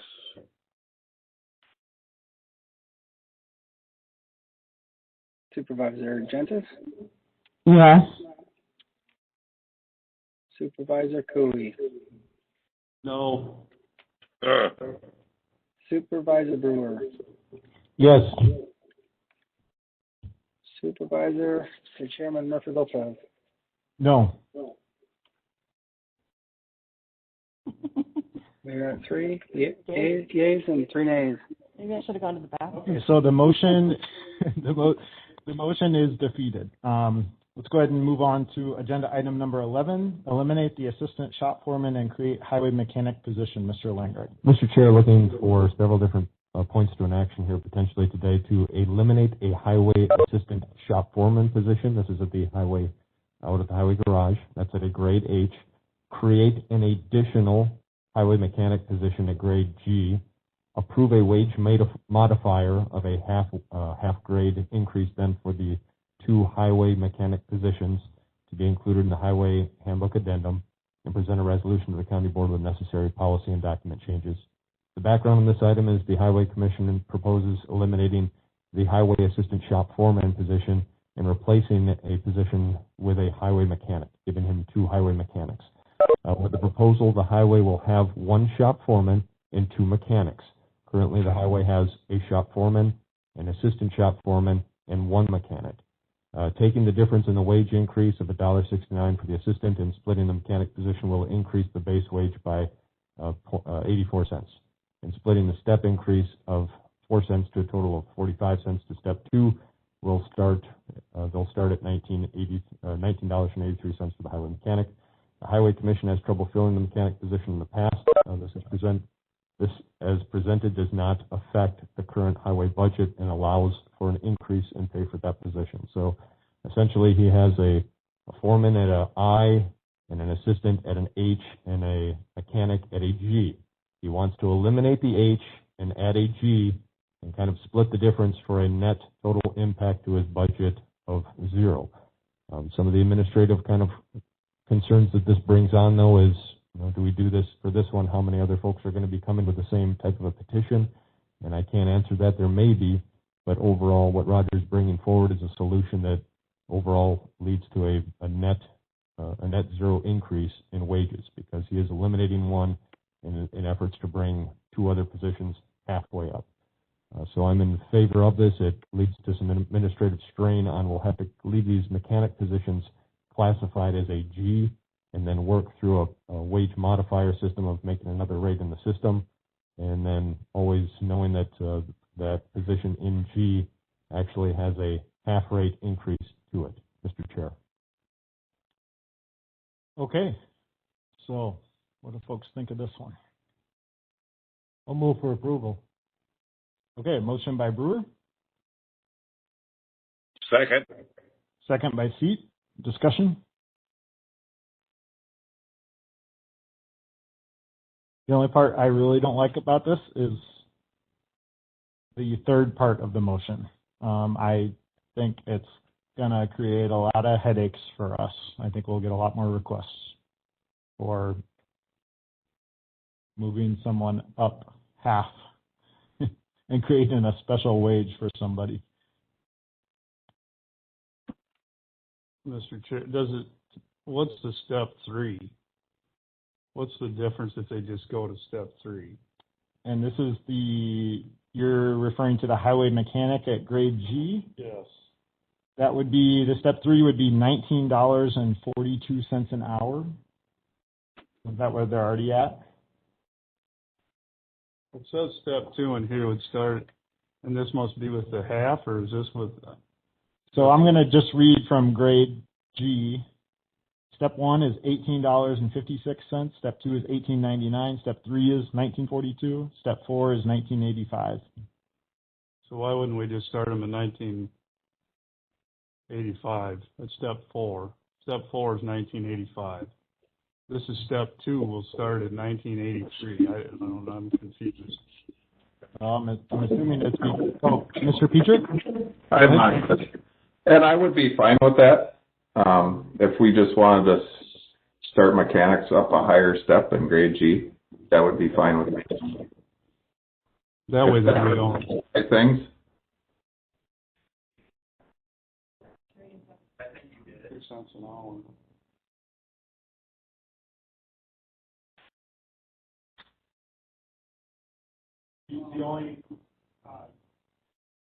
The only question then I would have is, does this follow the pay plan that we have adopted? because basically then you're starting someone at, was that step 4, Mr. Cooley?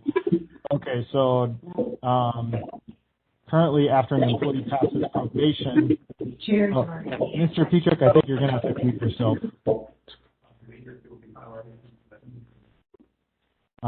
Currently,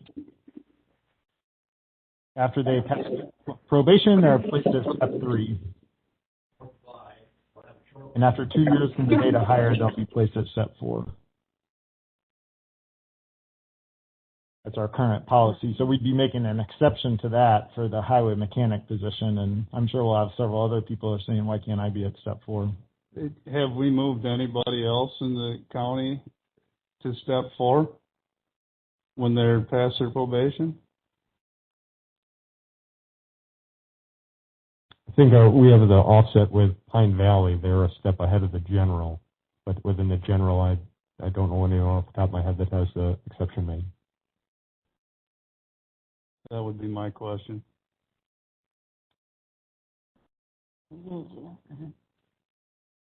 Okay. Mr. Chair, this is Tracy. Could I offer just some information? Yep, go ahead. I believe that when you're talking about the steps up to step 4, that the wage recent resolution that happened allowed department heads to move individuals up to step 4 just on their own decision.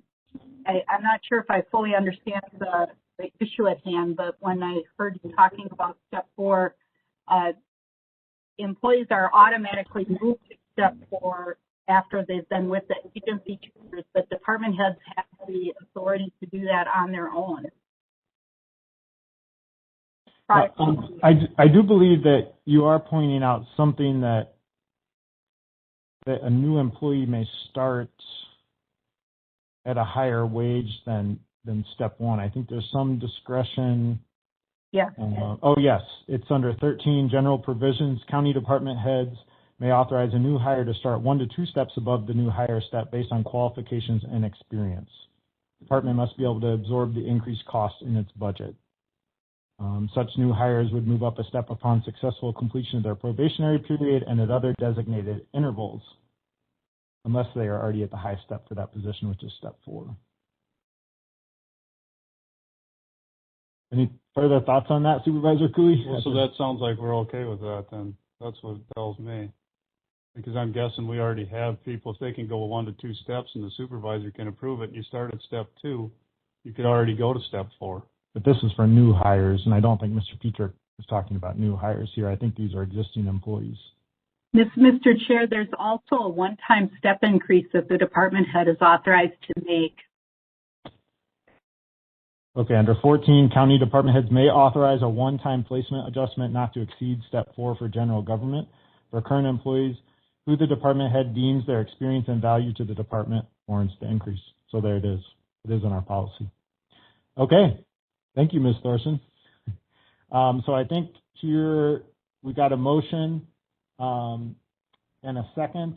I think I'm going to go ahead and make a motion to amend that Mr. Petrick be able to use point number 14 on our pay plan to start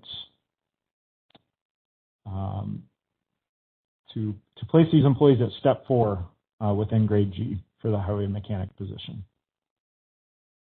Was there a second to that motion to amend? I'll second. Okay, any discussion on that?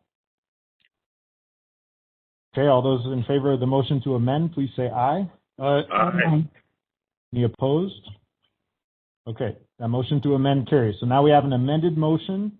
The motion is to eliminate the highway assistant shop foreman position, to create an additional highway mechanic position, and to allow Mr. Petrick to move the highway mechanic positions to step 4 under our current adopted policy pay plan, and then to present the resolution to the county board. Any discussion on that amended motion? All those in favor of the amended motion, please say aye. Aye. Any opposed? Okay, that amended motion passes. Purchasing section. Agenda item number 12, Finance Payroll Computer System Annual Service Contract. Mr. Langrick. Mr. Chair, looking today for, sorry, my PDF here is loading.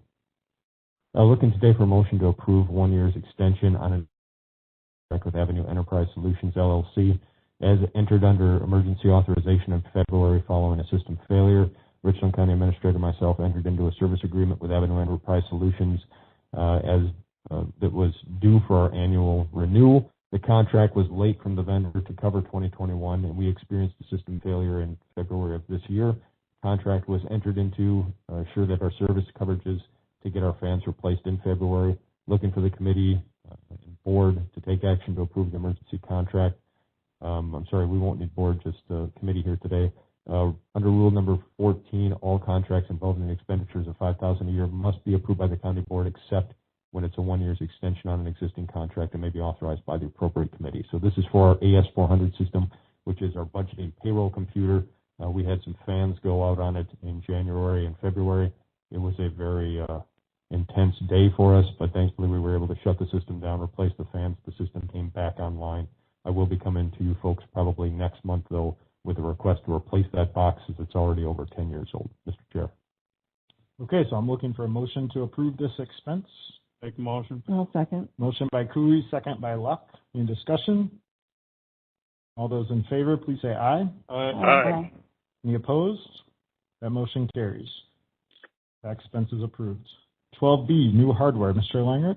Mr. Chair, request we scratch this from the agenda today. We were waiting to get our full bid back from Avenue on a 4-core processing system, so we'd like to have 2 more weeks to chew on it and bring a recommendation to you next meeting.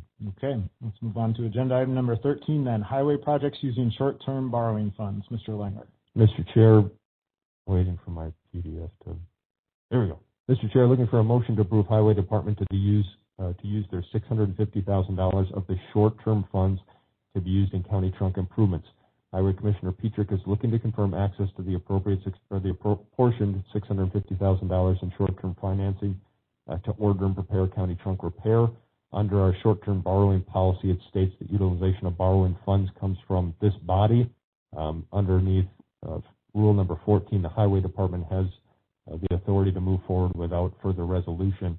So looking then just to confirm that the $650,000 that was anticipated and appropriated with a short-term borrowing is thereby kind of approved for Commissioner Petrick to use. So looking for a motion here to approve these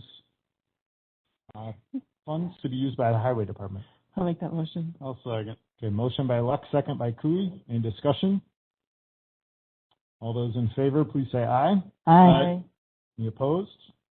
That motion carries. Mr. Bell, I just want to let you know that Supervisor Brewer, he left, probably about 5 or 10 minutes ago. So just want you to know we've still got a quorum, but just wanted you to know that for the minutes. So the section under committee member requests, item number 14, mask mandate. So first I want to say, Supervisor Gentis, thanks for being so patient. You brought this up several times, and finally it's on the agenda here. So what I did is I drafted up a motion, or a recommended motion, to refer this issue of requiring masks in county-owned buildings and on a county-wide basis to the Health and Human Services Board. And so what I did here is, in light of the Wisconsin Supreme Court's decision to rescind the governor's statewide mask mandate, local jurisdictions may implement their own mask mandates. We have a COVID-19 plan which this committee and the county board approved and amended. The last date was September 15th. And under Section 12, it does require that masks be required in public meetings by members and by the public, but it does not require masks in county-owned buildings or on a county-wide basis. Our committee structure document under the Health and Human Services Board gives that board the powers and duties of a local health board under Wisconsin Statutes 251, which talks about setting regulations for the health of the public. So my recommendation is to, in order to dispose of this and make sure it's properly heard by the right committee, is I'm recommending that we refer this to the Health and Human Services Board to take up. And Supervisor Gentis, do you want to speak? Yeah, I know that our problem is that we can't enforce the situation. So this is actually tougher rule than I was asking for.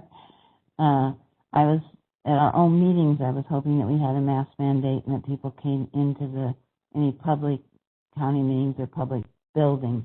I don't know about a county-wide mask mandate. That I think would be hard for the police to enforce. Does that make sense? Yeah, that does. So I think. I like that, but I think then that, given that we already have a rule about meetings, I think what you're going after is more the issue of county-owned buildings. I should have probably called you before I did this, but anyway. So how about I'll make a motion to refer the issue of requiring masks in county-owned buildings to the Health and Human Services Board. yeah, I will say that this past weekend I had two people, one call me and one at a meeting I was at, very happy that we were putting that ad in the paper about wearing masks. And they were pleased that we were taking leadership. So I told them to call Marty Brewer. I'll second that motion. Okay, so we got a motion by myself and a second by Luck. Any discussion on that?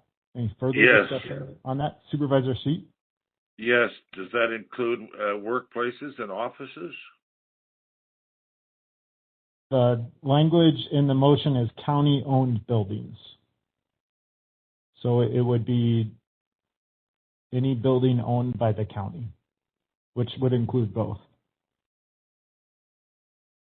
offices and, say, the highway department would be a great example of something that's not an office.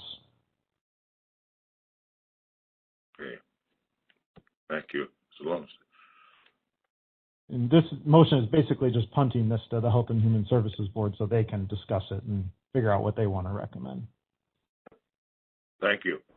Okay, all those in favor of the motion to refer this to Health and Human Services, please say aye. Aye. Aye. Any opposed? All right, that motion carries. Thank you. Oh, yeah, of course. Agenda item number 15, strategic planning. Mr. Langrick. Mr. Chair, looking today for a motion. A motion to recommend resolution to the County Board to allow discussion and possible adoption of the Richland County Strategic Plan 2021-2024 as developed through Southwest Regional Planning Commission. During early 2021, Richland County Board of Supervisors participated in 4 strategic planning conversations facilitated through Southwest Regional Planning Commission. Due to the COVID-19 pandemic, all meetings were held teleconference through Zoom, and we did include included members of the public and 21 members of the board, those in attendance, and myself. The scheduled topics was January 27th, February 10th, February 24th, and March 10th on the topics of core values, on to SWOT, organizational capabilities, and goal development, and then finally with capital facility investments and plan implementation. The Commission also conducted one-on-one interviews with individuals to provide additional input into the county issues. Citizens and municipal insight was also incorporated through the community planning project.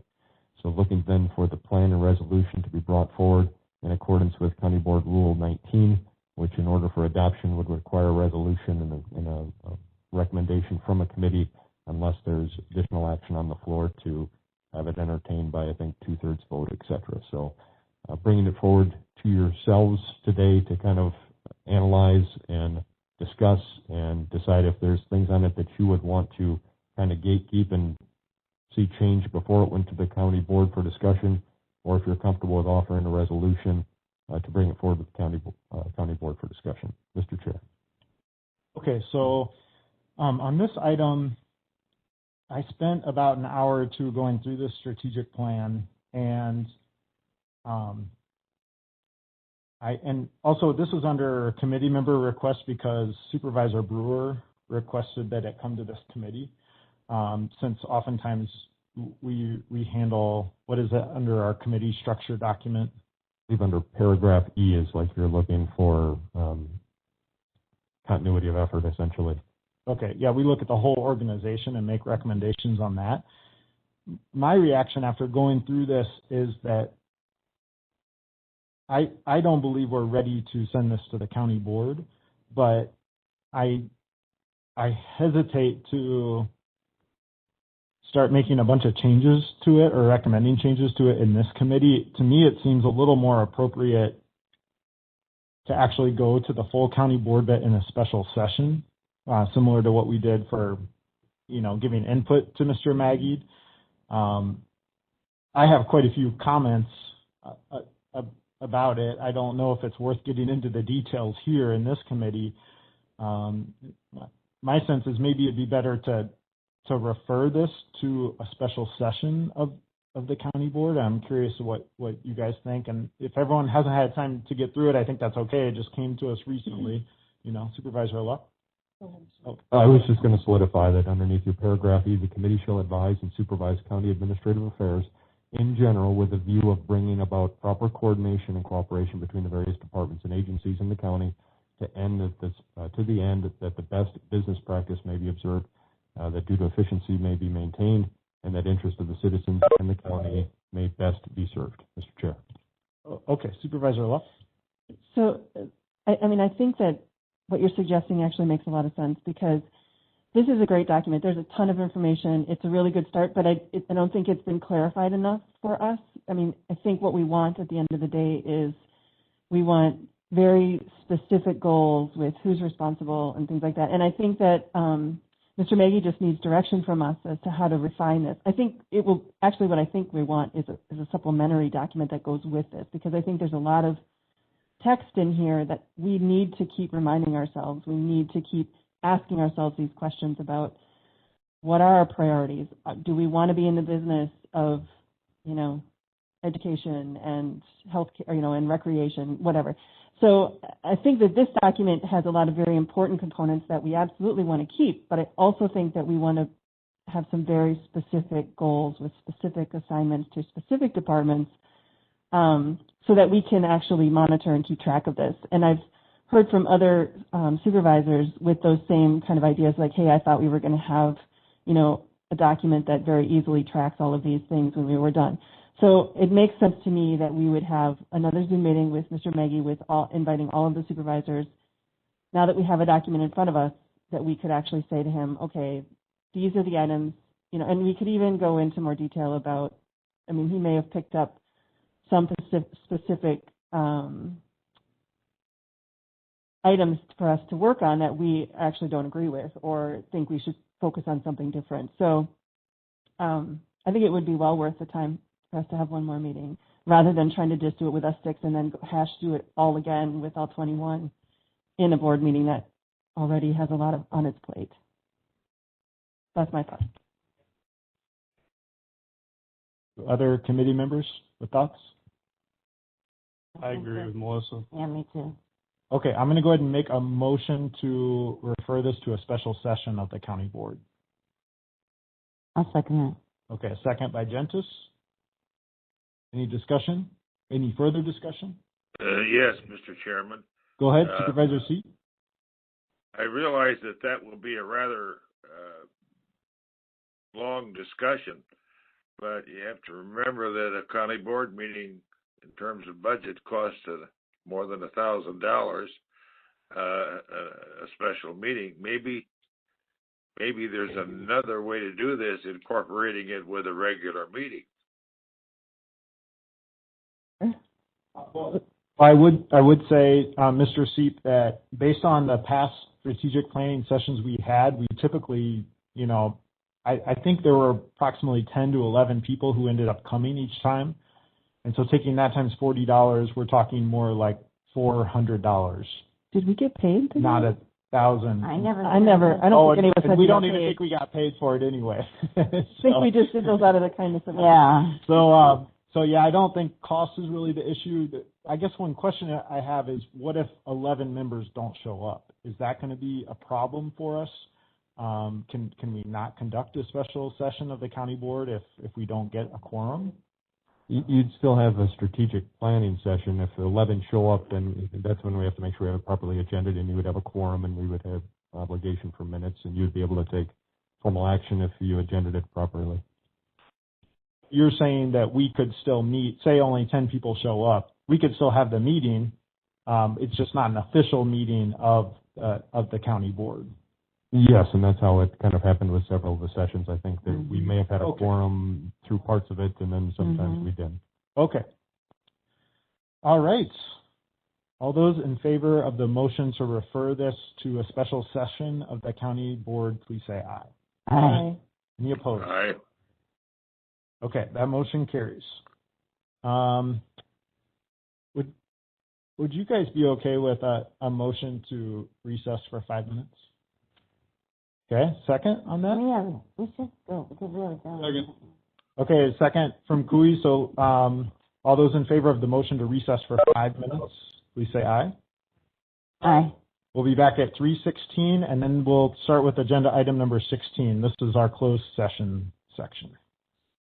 Recess now. So our next agenda item is 16, closed session pursuant to Wisconsin State Statute 19.85, Section E, deliberating or negotiating the purchasing of public properties, the investing of public funds, or conducting other specified public business whenever competitive or bargaining reasons require a closed session. And this is about union negotiations. So we were just discussing how to do this. So there are several folks on WebEx who have either joined using their computers or by the phone.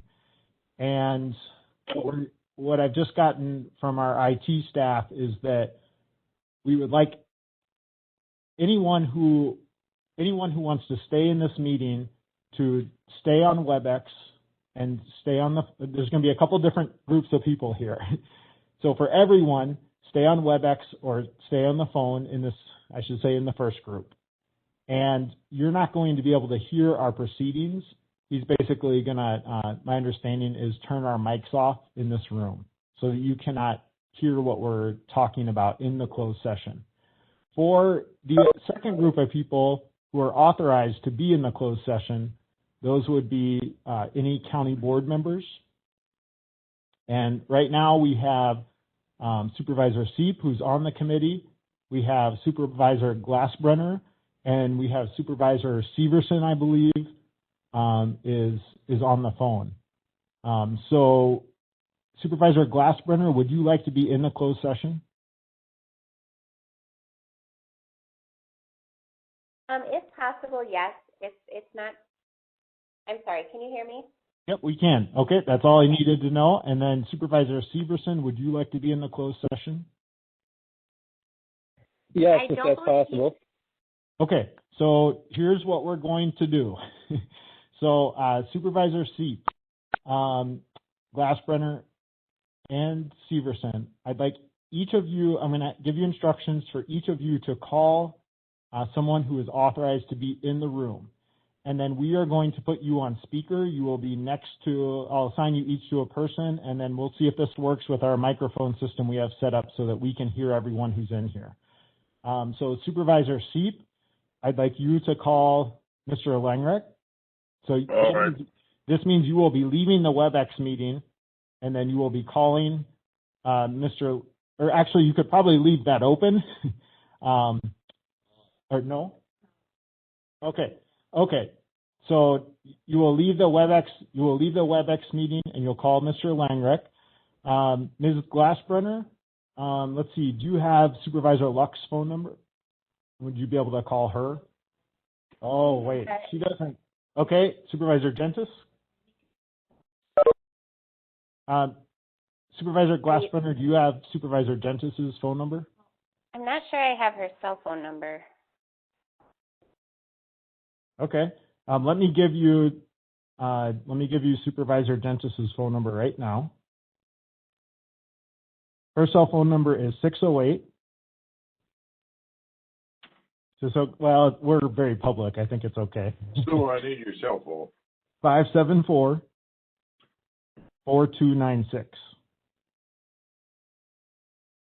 And then Supervisor Severson, you can call me. I'm sorry, was that last number 4296? If you can find it. Yes.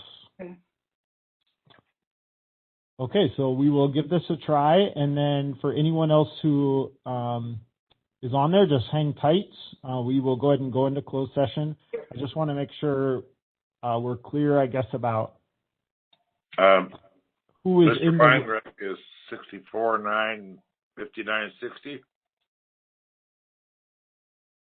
Oh, he's not at home. Mr. Seep is in Madison today. Mr. Seep, Mr. Langrich is calling you right now. So what was I saying? Now I forget. I'm home now. Oh, he's home now, he's saying. Yeah, Never mind. I'm home now. We'll get this figured out. So I just want to make sure that we're clear about who is in the room and who's not. So we have Corporation Counsel Dadoun here. We have Administrator Langrich. Yep, I'm home now. Okay, so you want me to get off of WebEx? I think so, because we can hear you there. We don't want to double hear you. Well, no heavy breathing again. Okay. So then also we have 5 members of the Finance and Personnel Committee here. We have Mr. Anderson, who's our labor attorney. We have Chief Deputy Porter. I'm assuming you're representing the deputies. What was that? Okay. Okay. And then we have Supervisors Glassbrenner and Severson as well. And, yep, I said them. Yep, we do have Interim Corporation Counsel here. And so then I think we'll just be asking our IT staff to leave the room. And in the meantime, why don't we go ahead and get a motion and a second to enter the closed session? Okay, motion by Luck.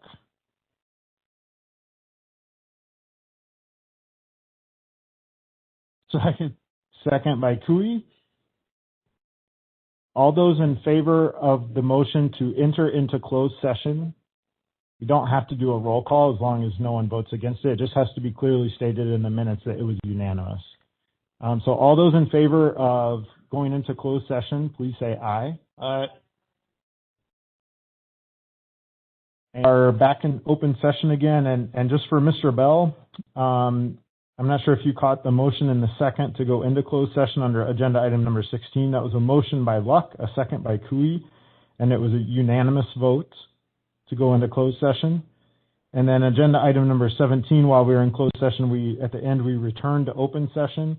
That was a motion by Gentis, a second by Cooey, and that was also a unanimous vote to return to open session.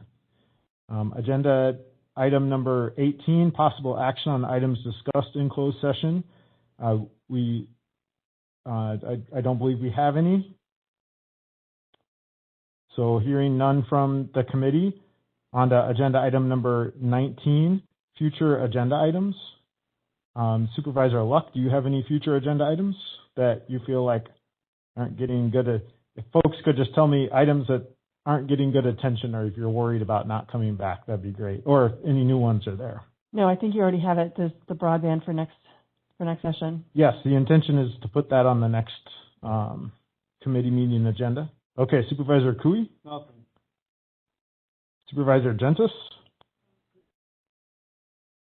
Okay, and Supervisor Seep is working on getting back on, but he's not here yet.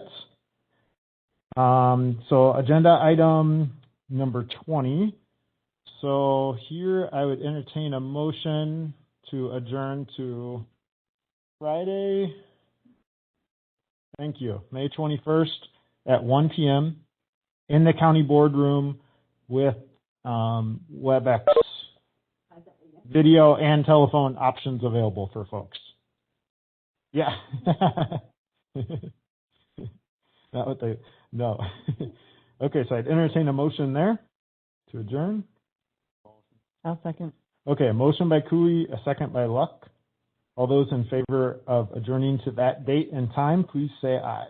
Aye. Any opposed? Okay, we are adjourned. Thanks to everyone.